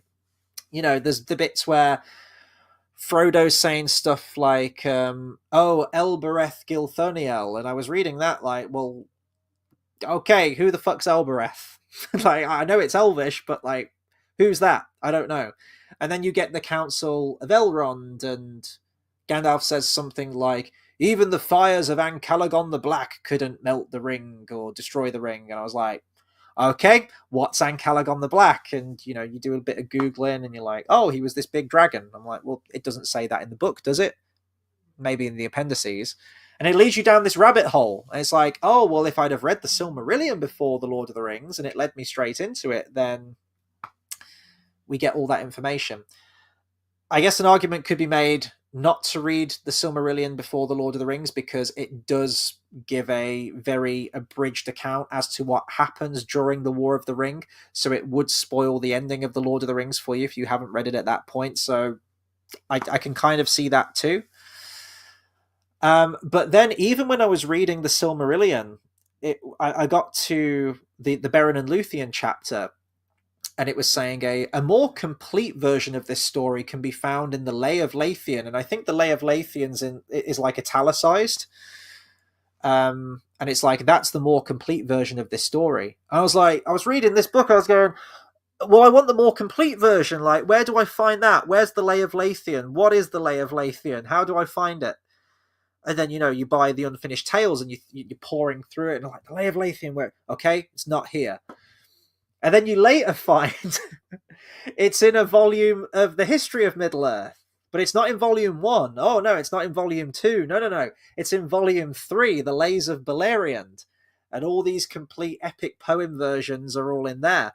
So it's like, it's kind of like DLC. You go on this rabbit hole, and it's like, well, if you want more of this story, you got to buy this book, and you've got to go to chapter 4, quotation number 3 for this, you know, for the Lay of whatever it happens to be. But it's fun. You know, you go on this rabbit hole of stuff. I remember for the longest time reading and seeing loads of videos about the Dagor Dagorath, the sort of like the end of days, the Judgment Day. And there's loads of references to it in the Silmarillion where they say, you know, like the second music of the Ainur, or the end of days or something. And I'm like, okay, well, I've heard stories of this. I've seen videos on it. Where is this Dagor Dagorath? And you read all of the Silmarillion, and it's not in there. And you're like, well, I didn't imagine this. Like, where are all these YouTubers getting their information from? And you go on like Tolkien Gateway or wherever, and you're reading about it, and there's all these citations and references. And then you're like, oh, it's in volume 10, Morgoth's Ring. And you're like, oh, okay, I need to read that then. But it's kind of cool, though. I don't mind the jumping around. It gives you incentive to read everything you can, and then you kind of have this big web of all of the lore then, as best as you can. Bath Time says, who's this Saturday night warlord? A very, very tired one after a long day of work, a long week of work. I went out on a walk as well that took quite a long time, so I'm running on fumes, to be honest, and on a low carb diet as well. Not a good combination, but there we go. I'm persevering, and I was conscious of the fact that content on the channel, as of late's been fairly few and far between, sort of one video a week. That's just been the only manageable amount of videos I've been able to do each week, so I wanted to change that.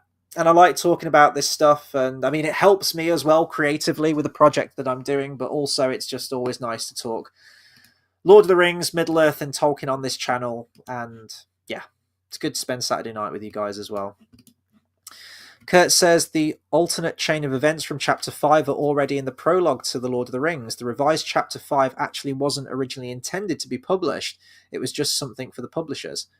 Interesting. I didn't know that.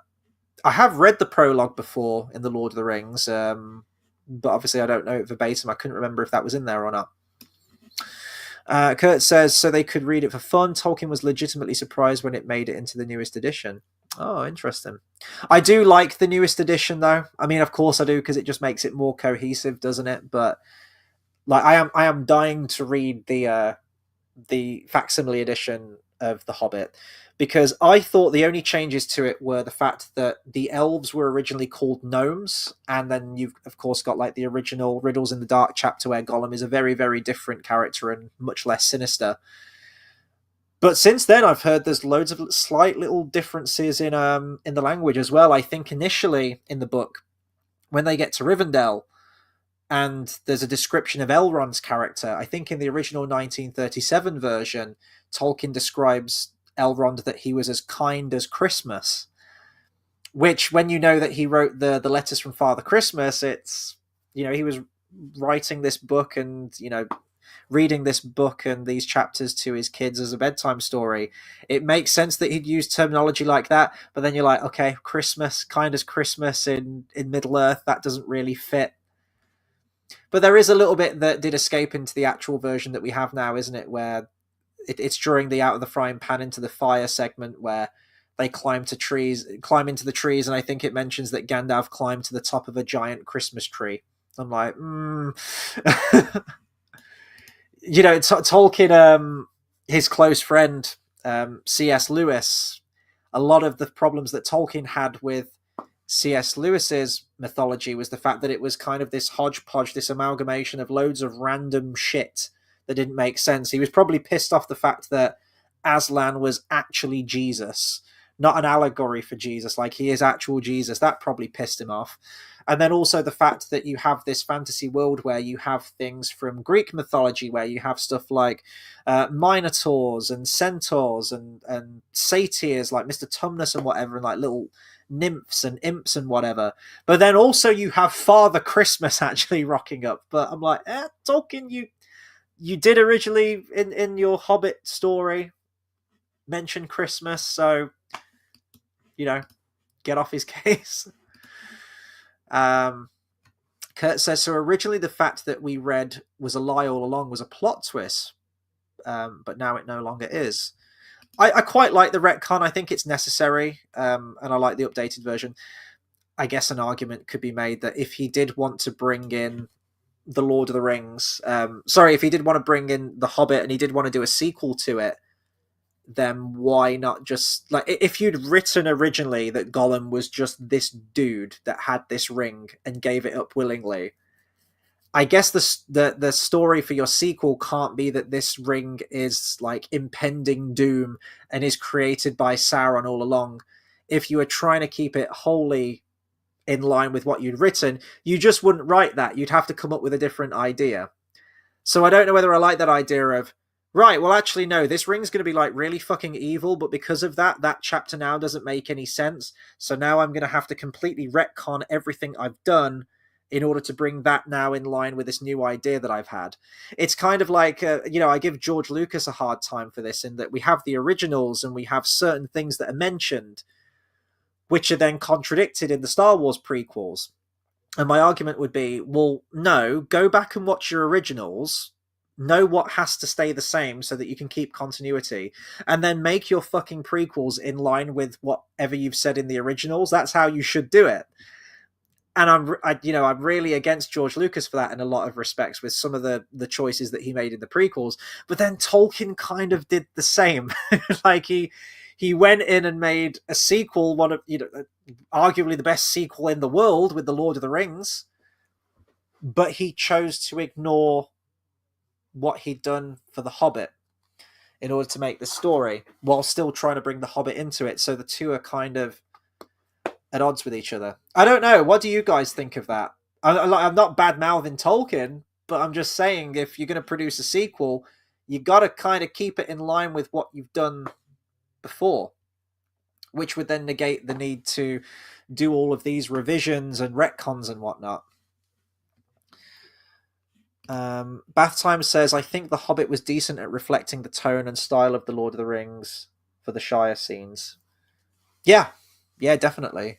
In fact, I think an argument could be made that first part of An Unexpected Journey is among some of the best stuff. That's why a lot of fan edits of these films more or less leave that Shire stuff pretty much intact, and the exposition scene that gets us into the quest.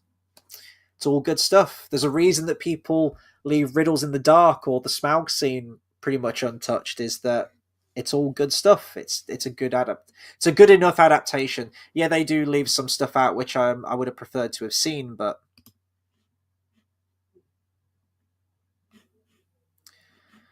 Bath Time says, you have any thoughts on the one chapter unfinished sequel to The Lord of the Rings? So I've only seen videos on this. I haven't actually read. I know it's only like a scant few pages. It's like 15 pages long or something like that. The New Shadow, I think it's called, isn't it? I've never actually read it myself. I've watched a bunch of videos on YouTube from the likes of, I can't remember if Men of the West has produced a video on it. I know that Nerd of the Rings has, and a few other channels. I'm glad he didn't continue it. It seemed like it was going to be a very cynical, miserable kind of deconstruction. It was definitely going to stray into the more grey areas of morality, I feel, which isn't a bad thing. And I'm not saying that Tolkien couldn't have had some profound writings of that. Maybe at that sort of like point in his life, maybe he was reflecting on things differently. But I like the high fantasy feeling of The Lord of the Rings. I like that there is, and it's fine to do this. I keep saying this. It's fine to have clear-cut good and clear-cut evil. Like, there are things that are just inherently evil and bad. And that seems to be something that a lot of modern moviegoers now can't seem to grasp. But it's, you get the Rings of Power and the people that champion that, the poor, sad peasants that they are. But you have, we can't make the orcs all bad. We're saying that an entire race of creatures is bad and evil and they can never be good. Well, that's really fucking racist, isn't it? And then you get these articles. Tolkien was actually a racist the whole time. And then they compare like orcs to, like the plight of like black people or something, and that Tolkien was a fucking racist and that the orcs were meant to be black people all the time. I'm like, where are you getting these stupid fucking ideas from? Modern sort of audiences can't seem to grasp that sense of, in fantasy, you can just have things that are inherently bad. They can't deal with that blanket statement. There's always got to be some provisos. There's always got to be some, why can't an orc become a family man? Why can't an orc strive to be a good guy and be the hero of the story? It's like, you're missing the fucking point entirely. Like, not everything has to be clear cut, in the center, like Grey. And I feel like the New Shadow would have done that. And also, I think even Tolkien said he just stopped. I feel like Tolkien's writing process is that he gets an idea and he just lets the story take him. It's almost like he gets possessed. It's almost like it's a different entity, and he's just letting the story unfold, and it gets to a point, and I think he even said that it just wasn't a story that was worth telling. And yeah, it would almost be like the Star Wars sequel trilogy. I'm not saying that you couldn't produce a sequel trilogy, but when you end with that really definitive ending at the end of Return of the Jedi, the Emperor's been overthrown, Vader sacrificed himself, all good has come back to the galaxy, and we're all happy. And then what, a few years later, oh, well, now the ultimate evil, Palpatine's come back and he's got more Star Destroyers now, and we're just going to repeat the same story again. I don't like that. It would have been sort of like devil worshippers, wasn't it? Or something like cults to Sauron, and maybe it would have ended or where they resurrect Sauron somehow, and they somehow Sauron has returned. There was another other ring was made. Oh, that would be if J.J. Abrams is going to like direct the next Shadow, isn't he? I can tell. Jesus, when Warner Brothers get desperate. So I'm glad that it wasn't written. That I think that's one of the things where I'm glad it wasn't finished. Here's the thing: if it had continued it on more, so we could see where that story went, I'd quite like to see that as just as like further writings that Tolkien did, as like a little what if story. If I had have continued it, let's see where this would have gone. But if that was actually released as a full on sequel book, oh hell no. No. I wouldn't have liked that at all.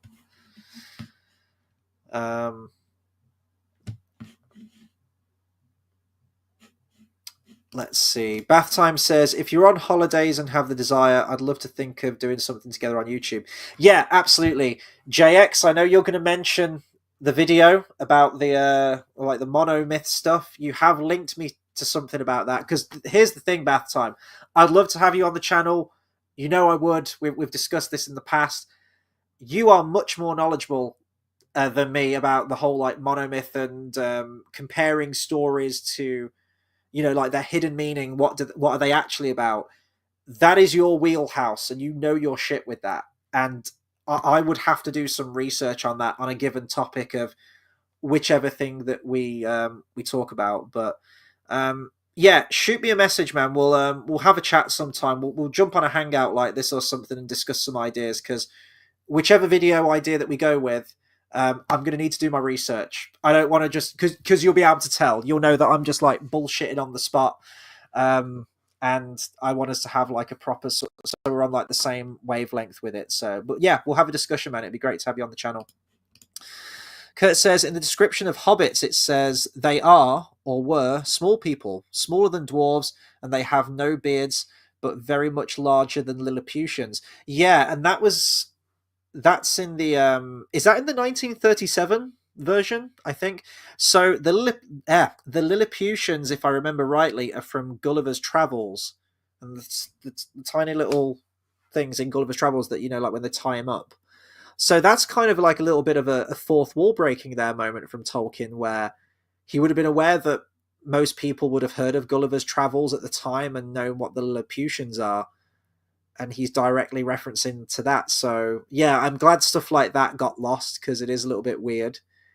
I guess it also dates it very much, doesn't it? Not to say that people don't read Gulliver's Travels. You know, it's a great work of fiction, but it doesn't really stand the test of time, does it? When someone might read that now and go, what? Lilliputian? What the fuck's Lilliputian?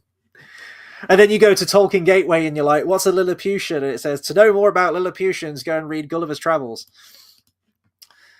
Kurt the Gamer says, in 8 years, The Hobbit enters the public domain in the US. Ooh, no. Oh, no, I didn't know that. So a lot of copies of the first edition text will be in circulation, because that will be the version everyone in the US can legally print. Very, very interesting. And I will probably buy every single version, because, you know, one facsimile edition isn't enough. I mean, don't get me wrong. If I won the lottery, I would love to buy a genuine first edition copy of The Hobbit, and I think I'd put it in like this vacuum seal behind like plexiglass and laser beams and whatnot on there, and I just have it like wall mounted in perfect stasis, and it'd be amazing. Battime says Tolkien Untangled is by far the second best Lord of the Rings after. Sorry, Tolkien Untangled is by far the second best Lord of the Rings after this, and I wholeheartedly recommend everyone to do themselves a favor and find it. Interesting. I haven't heard of that one, actually. JX says, yeah, towards the end of his life, Tolkien started to question the contradiction between having an army you can kill without thought of the morality that is also a race of victims who have been twisted. Yeah, and I think there's a great video on YouTube which I think is taken from a documentary, but someone's cut it into just the part where Christopher Tolkien is talking about the Silmarillion and why his father couldn't finish it. And he says as he got towards the end, the Lord of the Rings became too complex, and he'd have to go back and he'd have to make a lot of revisions and changes to the Silmarillion because this world was constantly evolving and Tolkien was writing new things and developing. It would undoubtedly have a knock-on effect on the actual Silmarillion that he was writing, and it would never be finished. There'd always be changes to be made to it.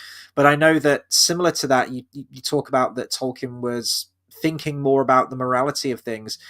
He was also thinking about the spirituality of a lot of things as well. I know he was really looking. I think it goes into this more in the Nature of Middle Earth, which is another Middle Earth book that I need to buy and read at some point. But it goes into the reincarnation of the elves and life after death and how a being that is reincarnated, how they would deal with life, coming back and things like that. So a lot of interesting things I think would have been brought up, but yeah, it would have been too unwieldy, I think. And I like that the Lord of the Rings ends with, good always wins, good triumphs. And it goes back to those classic tales of legends and mythology, of the hero saving the day, overthrowing ultimate evil. And that's great. And I love that. And I wouldn't have wanted to see it continue where, Aragorn was king and everything was good for about 30 years, and then everything went to shit, and then we had satanic cults, and, fucking... What do they call them now? What's the current gen? Is it Gen Z? Gen X? I don't know. I lose track of all these generations. These new kids on the block saying, oh, actually, no, Sauron was a really cool guy, and Aragorn, you were a monster for killing all of the orcs indiscriminately. And, yeah, I think it would have muddied the waters. I think a lot of people would have then gone back to the Lord of the Rings with this kind of sense of sorrow. They would have looked back at the character of Aragorn as not this sort of proud, prominent figure of masculinity and heroicism. They would have gone back and seen him as some kind of tyrant and disturber of the peace kind of thing. And I'm like, no, I don't want that. It'd be like what most films do now, where they take your archetypal hero, Luke Skywalker, Indiana Jones, James Bond, and they just deconstruct them and they tear them down and they turn them into weak, assholes, and you're just like, oh, I don't like this character anymore. So I'm glad he didn't do that, because I feel like Aragorn would have been another victim of that in some way if he had have continued.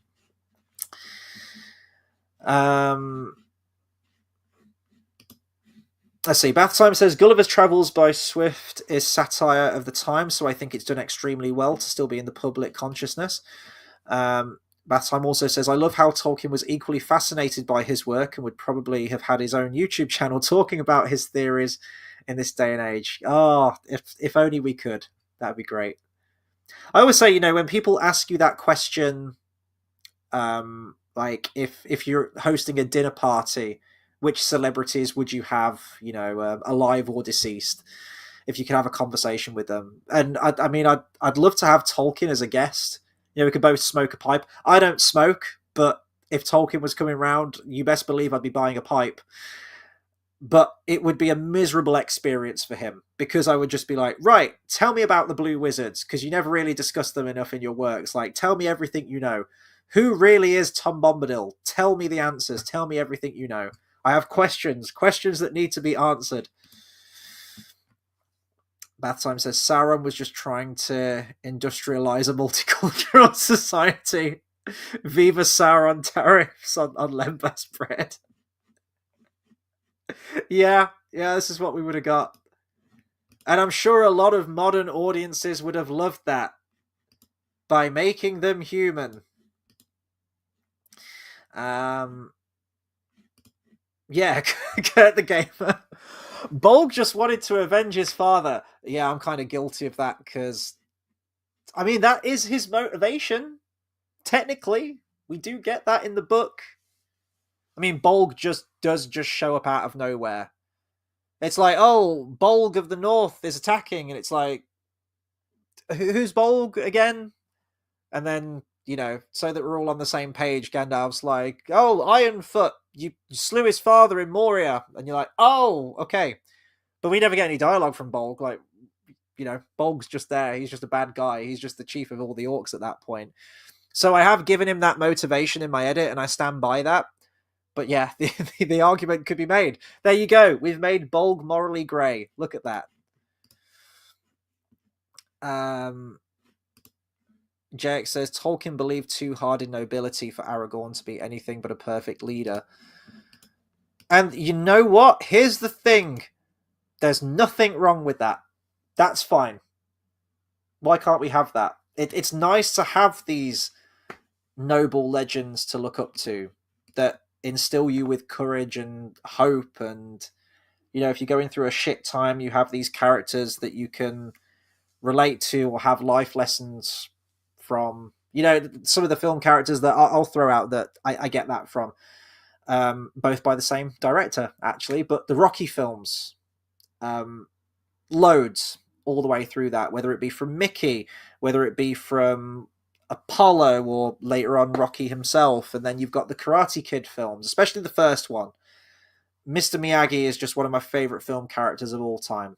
And I get misty every single time I watch that. And there's quotes from that movie that I still carry with me to this day, where he's like, whole life is balance, and things like that. Some of the really nice life lessons he gives Daniel LaRusso in that film. This is going to turn into a Karate Kid review now. But I love the moments as well where Daniel's been like busting his ass, just doing these chores really early in the morning, all day, getting there at the early hours of the morning and then leaving at nighttime. And he just has this breaking point. He's just like, I'm not learning anything. You're not teaching me anything.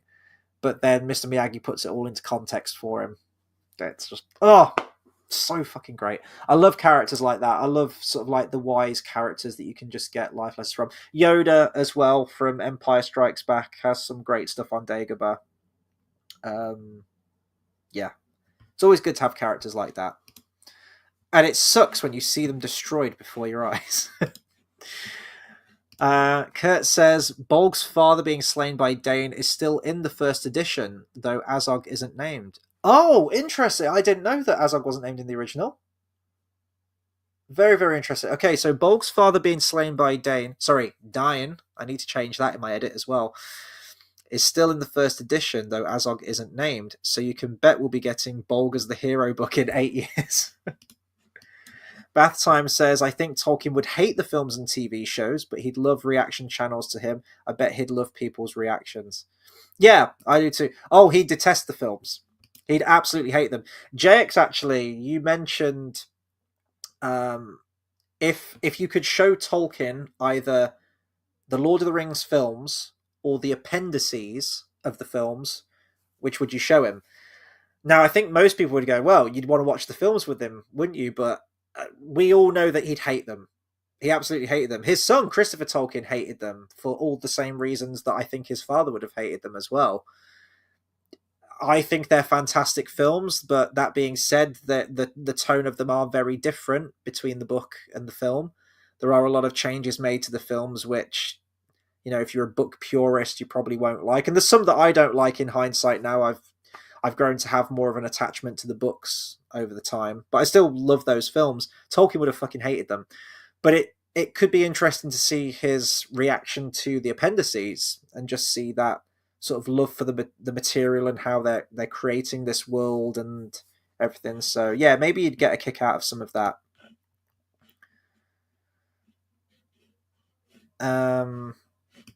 That time, Bilbo Baggins was a war criminal. Returned the ring to Sauron. Damn right. And JX says, I get the feeling you're going to hate Dune Messiah. So I only have a very, very light knowledge of Dune. I did have a point where I was interested in reading them, or at least listening to the audiobooks of them. I think I've attempted to listen to the audiobook of the first Dune book at least 6 times at this point. Periodically, I'll keep re-downloading Audible, and I'm like, right, you know what? No, I'm actually going to fucking listen to Dune, and I'm going to pay attention to it, and I'm going to go through this series, and I'm going to enjoy it. And then I always get distracted by usually The Hobbit or the Lord of the Rings or the Silmarillion for the upteenth time, so I've never actually made it through Dune. And then I watched a bunch of YouTube videos actually saying, if you're new to Dune, how would you read them? And some people, this is where I learned that there are four books, five books that were written by the original author, and then he died, right? And then his son kind of took up the mantle and tried his hand at writing. And apparently, the books that his son wrote are absolutely terrible, and it's a shit ending to the franchise. So you pick your poison. You either just read the stuff that the original author wrote, but it ends on a cliffhanger, which would never get resolved, or you resolve the cliffhanger, but it's a really terrible ending. So knowing that, that kind of puts me off. Some people say that you can read Dune and Dune Messiah, and that's it. Call it quits after that. Just read the first two. Other people say you do the three. You do Dune, Dune Messiah, and it's Children of Dune, isn't it? I think is the third one. What's the one where was it the son or the grandson of Paul Atreides turns into a giant fucking worm? Because I want to see that. They need to do. If they don't have the balls to adapt that, then I'm not in. I'd like, let's get it going, because I think the Dune films are going to be here to stay for quite a while. I think Denis Villeneuve is well. I know that he's working on Dune Messiah, isn't he? I have a feeling he might jump ship after that point. I have a feeling that he'll just want to do Dune Part 1 and Part 2. He'll do Dune Messiah, and then I have a feeling that he'll want to move on to other projects. But then if it does very, very well, I think they'll probably want to continue the franchise. So I think we'll get another director on board, and maybe Denis Villeneuve will be sort of like an executive producer in a way. But then that's when we can get the weird shit, and that's what I want. Kurt says Tolkien was a perfectionist. He was never fully satisfied, even with his published books, which is why he had so many unfinished works. He very much would have nitpicked the films. Yeah, so Tolkien was a perfectionist, and one aspect that I both like and also find frustrating to Tolkien's writings is, I mean, a good example of this is, well, you could look at The Hobbit, actually, in that you get the sense that Tolkien has an idea and he just kind of runs with it. And it's almost like the story is unfolding before his eyes. Like, he's writing it, but it's on this natural progression, it's on this natural course. And Dale, who I do the live streams with, he's writing something at the moment, and he describes his process as being very similar. That he's just like, well, my characters are in this situation now. I don't know how they got there, but they're here, and I know where it needs to go. I kind of have an end point, but now I need to figure out where they're going to go to next. But he hasn't like planned it all out. He's just sort of letting the story naturally unfold, which is very similar to how Tolkien went about things with his writing. But you can see moments in each of his books where there is that tonal shift, because there is a distinctive tonal shift in The Hobbit towards the end, where it becomes a lot more grandiose and it becomes a lot more high fantasy. I think it starts off as this very whimsical, childlike fairy tale almost, and then definitely by the time you get to like the Battle of the Five Armies and everything there, things get a little bit more complicated, and you've now got all of these factions vying for the gold and the morality of who gets the gold, and people have different claims to it, and it gets all a little bit more high fantasy, and the language that's used very much changes, and it serves as this great progression through the book as Bilbo, and I guess like the reader, has matured as well throughout the story. But you can see that clear divide point, and for me there's an even clearer dividing point in the Fellowship of the Ring, and this is what's really, really frustrating for me whenever I read the Fellowship. Inherently, yeah, the books probably are better than the movies, like I probably won't disagree with that, but I must admit, and this might be quite controversial, I do prefer the Fellowship of the Ring movie to the Fellowship of the Ring book. Don't at me, but I do. There's a lot of things that the book does a lot better than the final version of the Fellowship of the Ring, but I think the changes that are made to the Fellowship of the Ring just outweigh its negatives for me in some respects. The skipping over the 17 years, I think, helps to further the urgency of the story, removing Tom Bombadil. And as much as I would have loved to have seen the Barrow Downs, like, of course I would. I think Peter Jackson, being a horror director, could have done some really, really creepy, cool stuff with that. Especially the stuff that we see him do at, like, the Dead Marshes, and imagining what he could have done with the Barrow Downs, I think would have been really cool. But I think it just helps to add to that urgency and quicken the pace. And even Brian Sibley said this when he adapted his 1981 Lord of the Rings. He said, once you establish the Black Riders are in pursuit of Frodo, you kind of need to stick with that until they get to Bree, or until they get to Weathertop, I guess.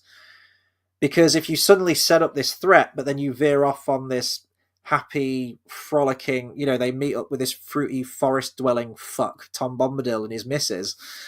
It's like, what are we doing? Like, where are we going? And Tolkien has even said that Tom Bombadil doesn't really have a purpose in the story, in the narrative. But there's a reason that he kept him in. But definitely throughout that first half of the Fellowship, really until they get to Rivendell, you can feel that meandering quality to it. You get the sense that Tolkien is very unsure of where this story's going, and he hasn't really pinned down the tone of it yet, or where it's going. And I always, whenever I come back to The Lord of the Rings, I do actually find that first half of Fellowship a bit of a slog to get through. Sometimes I really do. I'm trying to like the Tom Bombadil chapters. I've come around to them a lot more, but even still, I hit the old forest and I think, oh, fuck. Like, the next 3 chapters are going to be hell to get through. But I am appreciating them a lot more. But certainly when you get to the Council of Elrond, it's almost like a light switch went off in Tolkien's mind, and he was like, right, I know what this story needs to be now. And I feel like the tone from the second half of the Fellowship, which then continues all the way through the rest of the books, remains consistent. And it's frustrating because part of me thinks, well, I kind of wish then, once he's cracked the tone, he'd then go back to the first half and go, right, well, I need to rework this first half so that it's all completely tonally consistent. But he doesn't do that. Like, he doesn't go back and go, oh, actually, Tom Bombadil doesn't really fit, does it? To the point where he has Gandalf go back and talk with Tom Bombadil again at the very end of Return of the King. So there's a reason that he's there, and he gets referenced, and everything all comes back together again at the very end. So it's both a very frustrating thing with Tolkien's writing, but also it's kind of like he's going on his own journey himself, and he doesn't know where... He knows where the destination is going to be, probably, but he doesn't know what the actual journey and all the pieces are to get there. And he lets it unfold, which is an interesting way of writing, I think. That time says, yeah, if he came back to life, Tolkien would spend all his time rewriting the Silmarillion and not be available for anything else. That being said, I think he'd still get a version out there, certainly more so than George R.R. Martin will with The Winds of Winter and A Dream of Spring. Fucking hell. Posing with 2 pictures of direwolf pups now, I'm like, get your fat ass back to the writing room and get these books written. But you know what? I don't care anymore. I don't care about Game of Thrones. Season 8, well, really, Season 7 and 8. I'm going to chuck Season 5 in there as well. Killed my enjoyment of Game of Thrones. The House of the Dragon series might be really good. I'm not gonna rush to watch it because the damage is done. I don't care about these characters. I don't care about this world anymore, and neither does George R.R. Martin, I think, at this point. And I don't think we are going to see those books. And I think when he does eventually shuffle off his mortal coil, his career will be laughed at, really, turning out some great books, but just never finishing his story. Ultimately, a failure to complete his story. But he was a rich failure, wasn't he? So I don't suppose he minds all that much. Let's see. I'm going to be rounding off in a second, guys, because I just realised it's just gone 10 o'clock. I need to do some piano practice tonight, and I need to go get some more food as well because I'm really, really hungry. So, yeah. Well, I appreciate everyone for joining me tonight. I'm going to finish off reading everyone's comments because I'm enjoying talking Tolkien with all of you here. So... keep them coming in we'll probably go for I don't know, 10 more minutes, maybe 5 to 10 more minutes. We'll see what we can do. Where did I get to? I have lost my place. Where was the thing about Silmarillion? This is going to be me I'm going to be like 5 minutes now trying to find out where I got to with these comments. Okay, I think I'm finding it. Yes, okay, we're back on track. Kurt says, interestingly, when asked for ways to streamline the story for a potential adaptation, he suggested leave Saruman miserable in his tower after he drops the Palantir. No fucking way. Huh. I mean, is that streamlining? Oh, I guess it would streamline the story, wouldn't it? It'd just get rid of. Wow, where was that from? Do you know? Is that in one of his letters or? Yeah, Tolkien himself said that, and then ironically, the theatrical version of the movie did the same. Yeah, I kind of like that. I mean, I know that the extended edition gives a very final end to Saruman's character, and it's done in a similar way to how it is in the book with Grima Wormtongue stabbing Saruman. Doesn't happen at that place, and it certainly doesn't happen at that time, but it's at least a reference to that, I suppose. And then I've had this conversation with JX, actually. I was thinking, if I'm going to edit the Lord of the Rings films, how do I go about this? Because I can't do the scouring of the Shire. But then also killing Saruman at that point feels wrong in a way that he doesn't die at that point. So I have actually been tempted to have more of the extended conversation from the extended edition, but ending it in the same way where he's left in his tower, because then in my head canon I'm like, well, it might not happen as soon as the hobbits get back to the Shire, but at some point Saruman might get out of that tower and the scouring of the Shire could happen. So, there are 4 years in the Shire before Frodo leaves, so anything could happen in that 4 years. The Shire could have been razed to the ground and replanted and regrown in that time. Kurt says, oh, sorry, I've already read that one. Bath time. I've been trying to find lore videos on Warhammer 40k to listen to on my runs, and there's literally no starting point. It's never ending. I imagine Dune is similar for someone that hasn't read it. Well, I think with Dune, you at least have your starting point, don't you? I think you probably just read them in release order, and I know that his son has written a fuck ton of spin-off books, prequel books, lore books, history books on everything, some of which I think actually does contradict some of the original books, which is a little bit annoying. But yeah, 40k, I've never got into that myself. I can't help you there. I wouldn't even know where to start. I know there's a shit ton of books, like tie-in books, but then you also have the game itself, and then the amended rule books that come in there, which probably have a bit of lore in there too.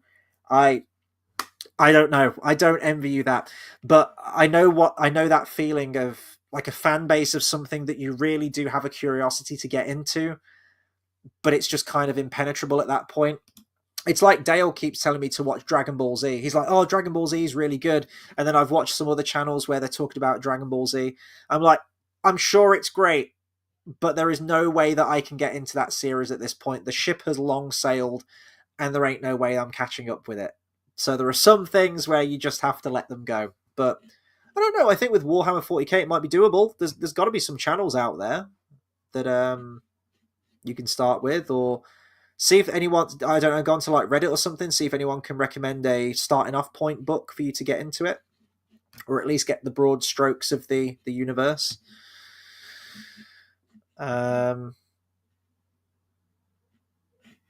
Bath Time says, I will read Game of Thrones if it ever gets finished, which means I won't read it. I regret reading them now, I must admit, but it's been a long time since I read them, so I managed to get through all of them about, I think it was like across a year maybe, or a year and a half. I used to commute on my way to uni, and it was 90 minutes each way on the bus there and back. So I got about 3 hours of reading in each day. It's a lot of time. So I did manage to get through all of them, from A Game of Thrones to A Dance with Dragons, both parts, in about a year and a bit. And I thoroughly enjoyed them. They were really cool. I remember being completely gripped by at least the first three. The fourth and the fifth one kind of lost me a little bit. It splits the characters, and it felt a little bit more verbose, a little bit more dragged out, and there wasn't really as many interesting plot developments happening in that one. Books 4 and 5 felt like it was more of a bridge to get you to what 6 and 7 is going to be, or should be. Actually, this is a laugh. I'm going to show you this now. So let me just get a. So God, I've had these on my shelf since the book came out. It was 2011, wasn't it? The way I read this book as well. So there's a slight crease on the spine, but I love trying to keep my books in good condition. So genuinely, when I was reading this book, I always read books like that where I don't like split the spine. I can barely see the words in towards the center of the book. But at the very, very back, I swear it's in this one. It might be in this one. Well, he does actually show a chapter. Oh, yeah, here's a laugh. An excerpt. Here we go. An excerpt from The Winds of Winter by George R. R. Martin. And it's a Theon chapter, I think, isn't it? Is it a Theon chapter? Yeah. I thought there was a Stannis chapter as well. Maybe that was in the hardback version. I'm not sure. But there's a message, I think, at the end of the book where he says that it won't be that long until the next book comes out. I can't remember if it's in this one or in book 4. Let's see if I can find it. I swear it's in here. It's going to be worth it when I can find it because it's a laugh. It could be at the end of book 4, actually. Anyway, suffice to say, George R. R. Martin says, I realise it's taken me much longer than I initially said to bring this out, but the next one will be much sooner, or something like that. And I'm like, we're still waiting. We're still fucking waiting. It ain't going to happen. Bathtime says, let me know the best way to get in contact with you. I do have an email address, which should be on my channel somewhere, so you can message me on there. You can't do private messages on YouTube now, can you? So, yeah, drop me an email. I think I've got my email link there. Yeah, and we'll sort something. If you can't find my email, let me know, and I'll give it out here, and you can just ping me a message on there, and I'll check that. Oh yeah, Jake says not without Sam's magic. Dirt it couldn't. Oh well, Galadriel could have showed up. I think that happens at the in the Lord of the Rings musical actually, which is getting another performance in Plymouth, I think, later this year. I might try and see if I can head down to Plymouth and check out that. But I think with how they adapt it, she shows up at the scouring of the Shire because they have to condense the story right down. So she shows up at the Shire after it's been devastated, and she gives him the magic soil, and they replant the Shire, and then she hops on board the ship and sails away at the end. I think that's how they did it. So that could happen. Galadriel could be passing through. Maybe. Kurt says, I've always read paperback books that way as well. I always used to watch my brothers like a hawk when they borrowed my books. Oh, I get vexed. If someone says, can I borrow that book? Yeah, I'm like that meme, like the side-eye thing. Like, crease it back and you're dead. Oh, there's a special place in Hell Reserve for people as well that don't use a bookmark and, like, turn the corner of the page. Oh, hell no. And I realised that I said I take good care of my things, and I do. I really do. I am aware that this is my copy of The Hobbit, and it's all destroyed. I have taken good care of this. Believe me, I have. It's just from overreading. I've lost count of how many times I've read this book, and this is the result of a book that's a little bit too well loved. But yeah, but I have bought another reading copy now, so we're fine. But I do want to keep that for sentimental reasons.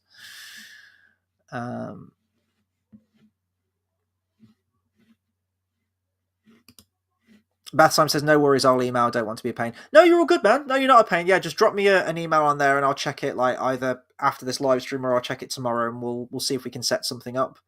So I'm technically on 2 weeks holiday, but I also work a second job as well, which is why I have no free time, which is still ongoing.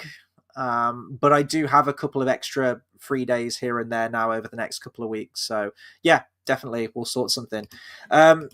Speaking of Lord of the Rings, while I'm mentioning it in days off, I want to try and get some more hikes in because I haven't been on one for a long time. In fact, the last sort of adventure that I went on was when I completed my Mines of Moria medal. So I'm doing like the Conqueror challenges. They get like these cool medals from doing like so many miles and whatnot.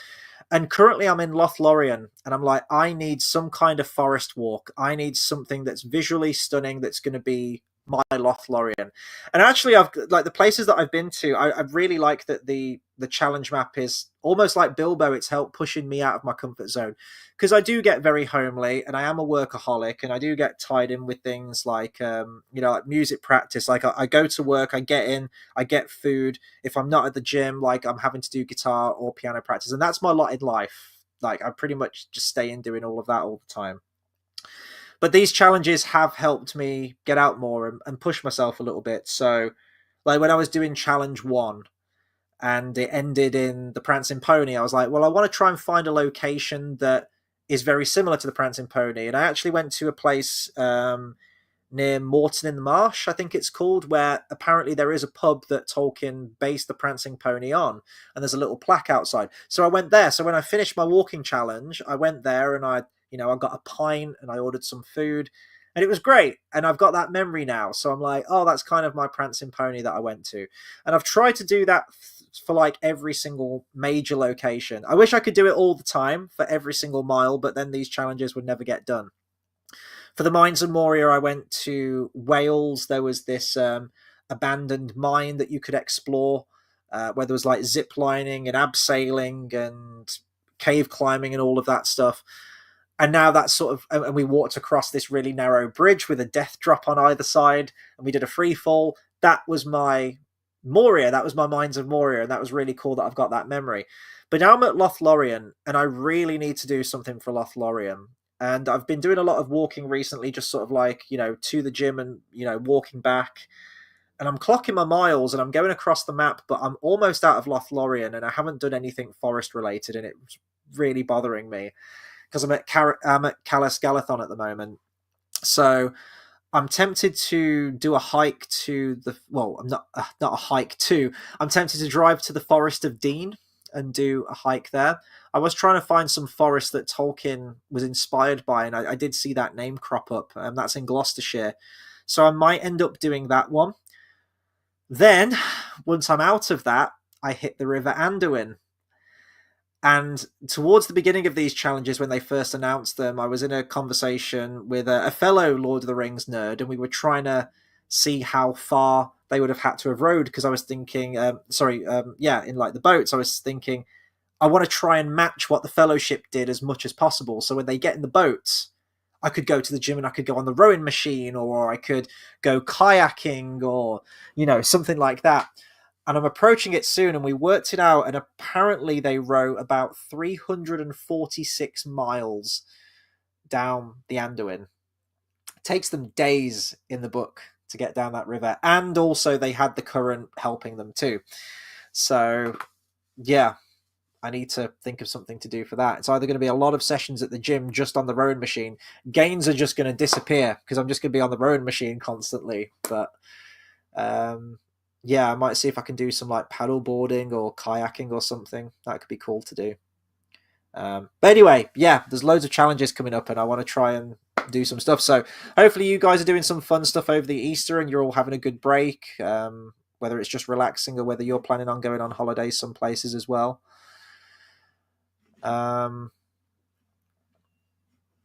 Let's see.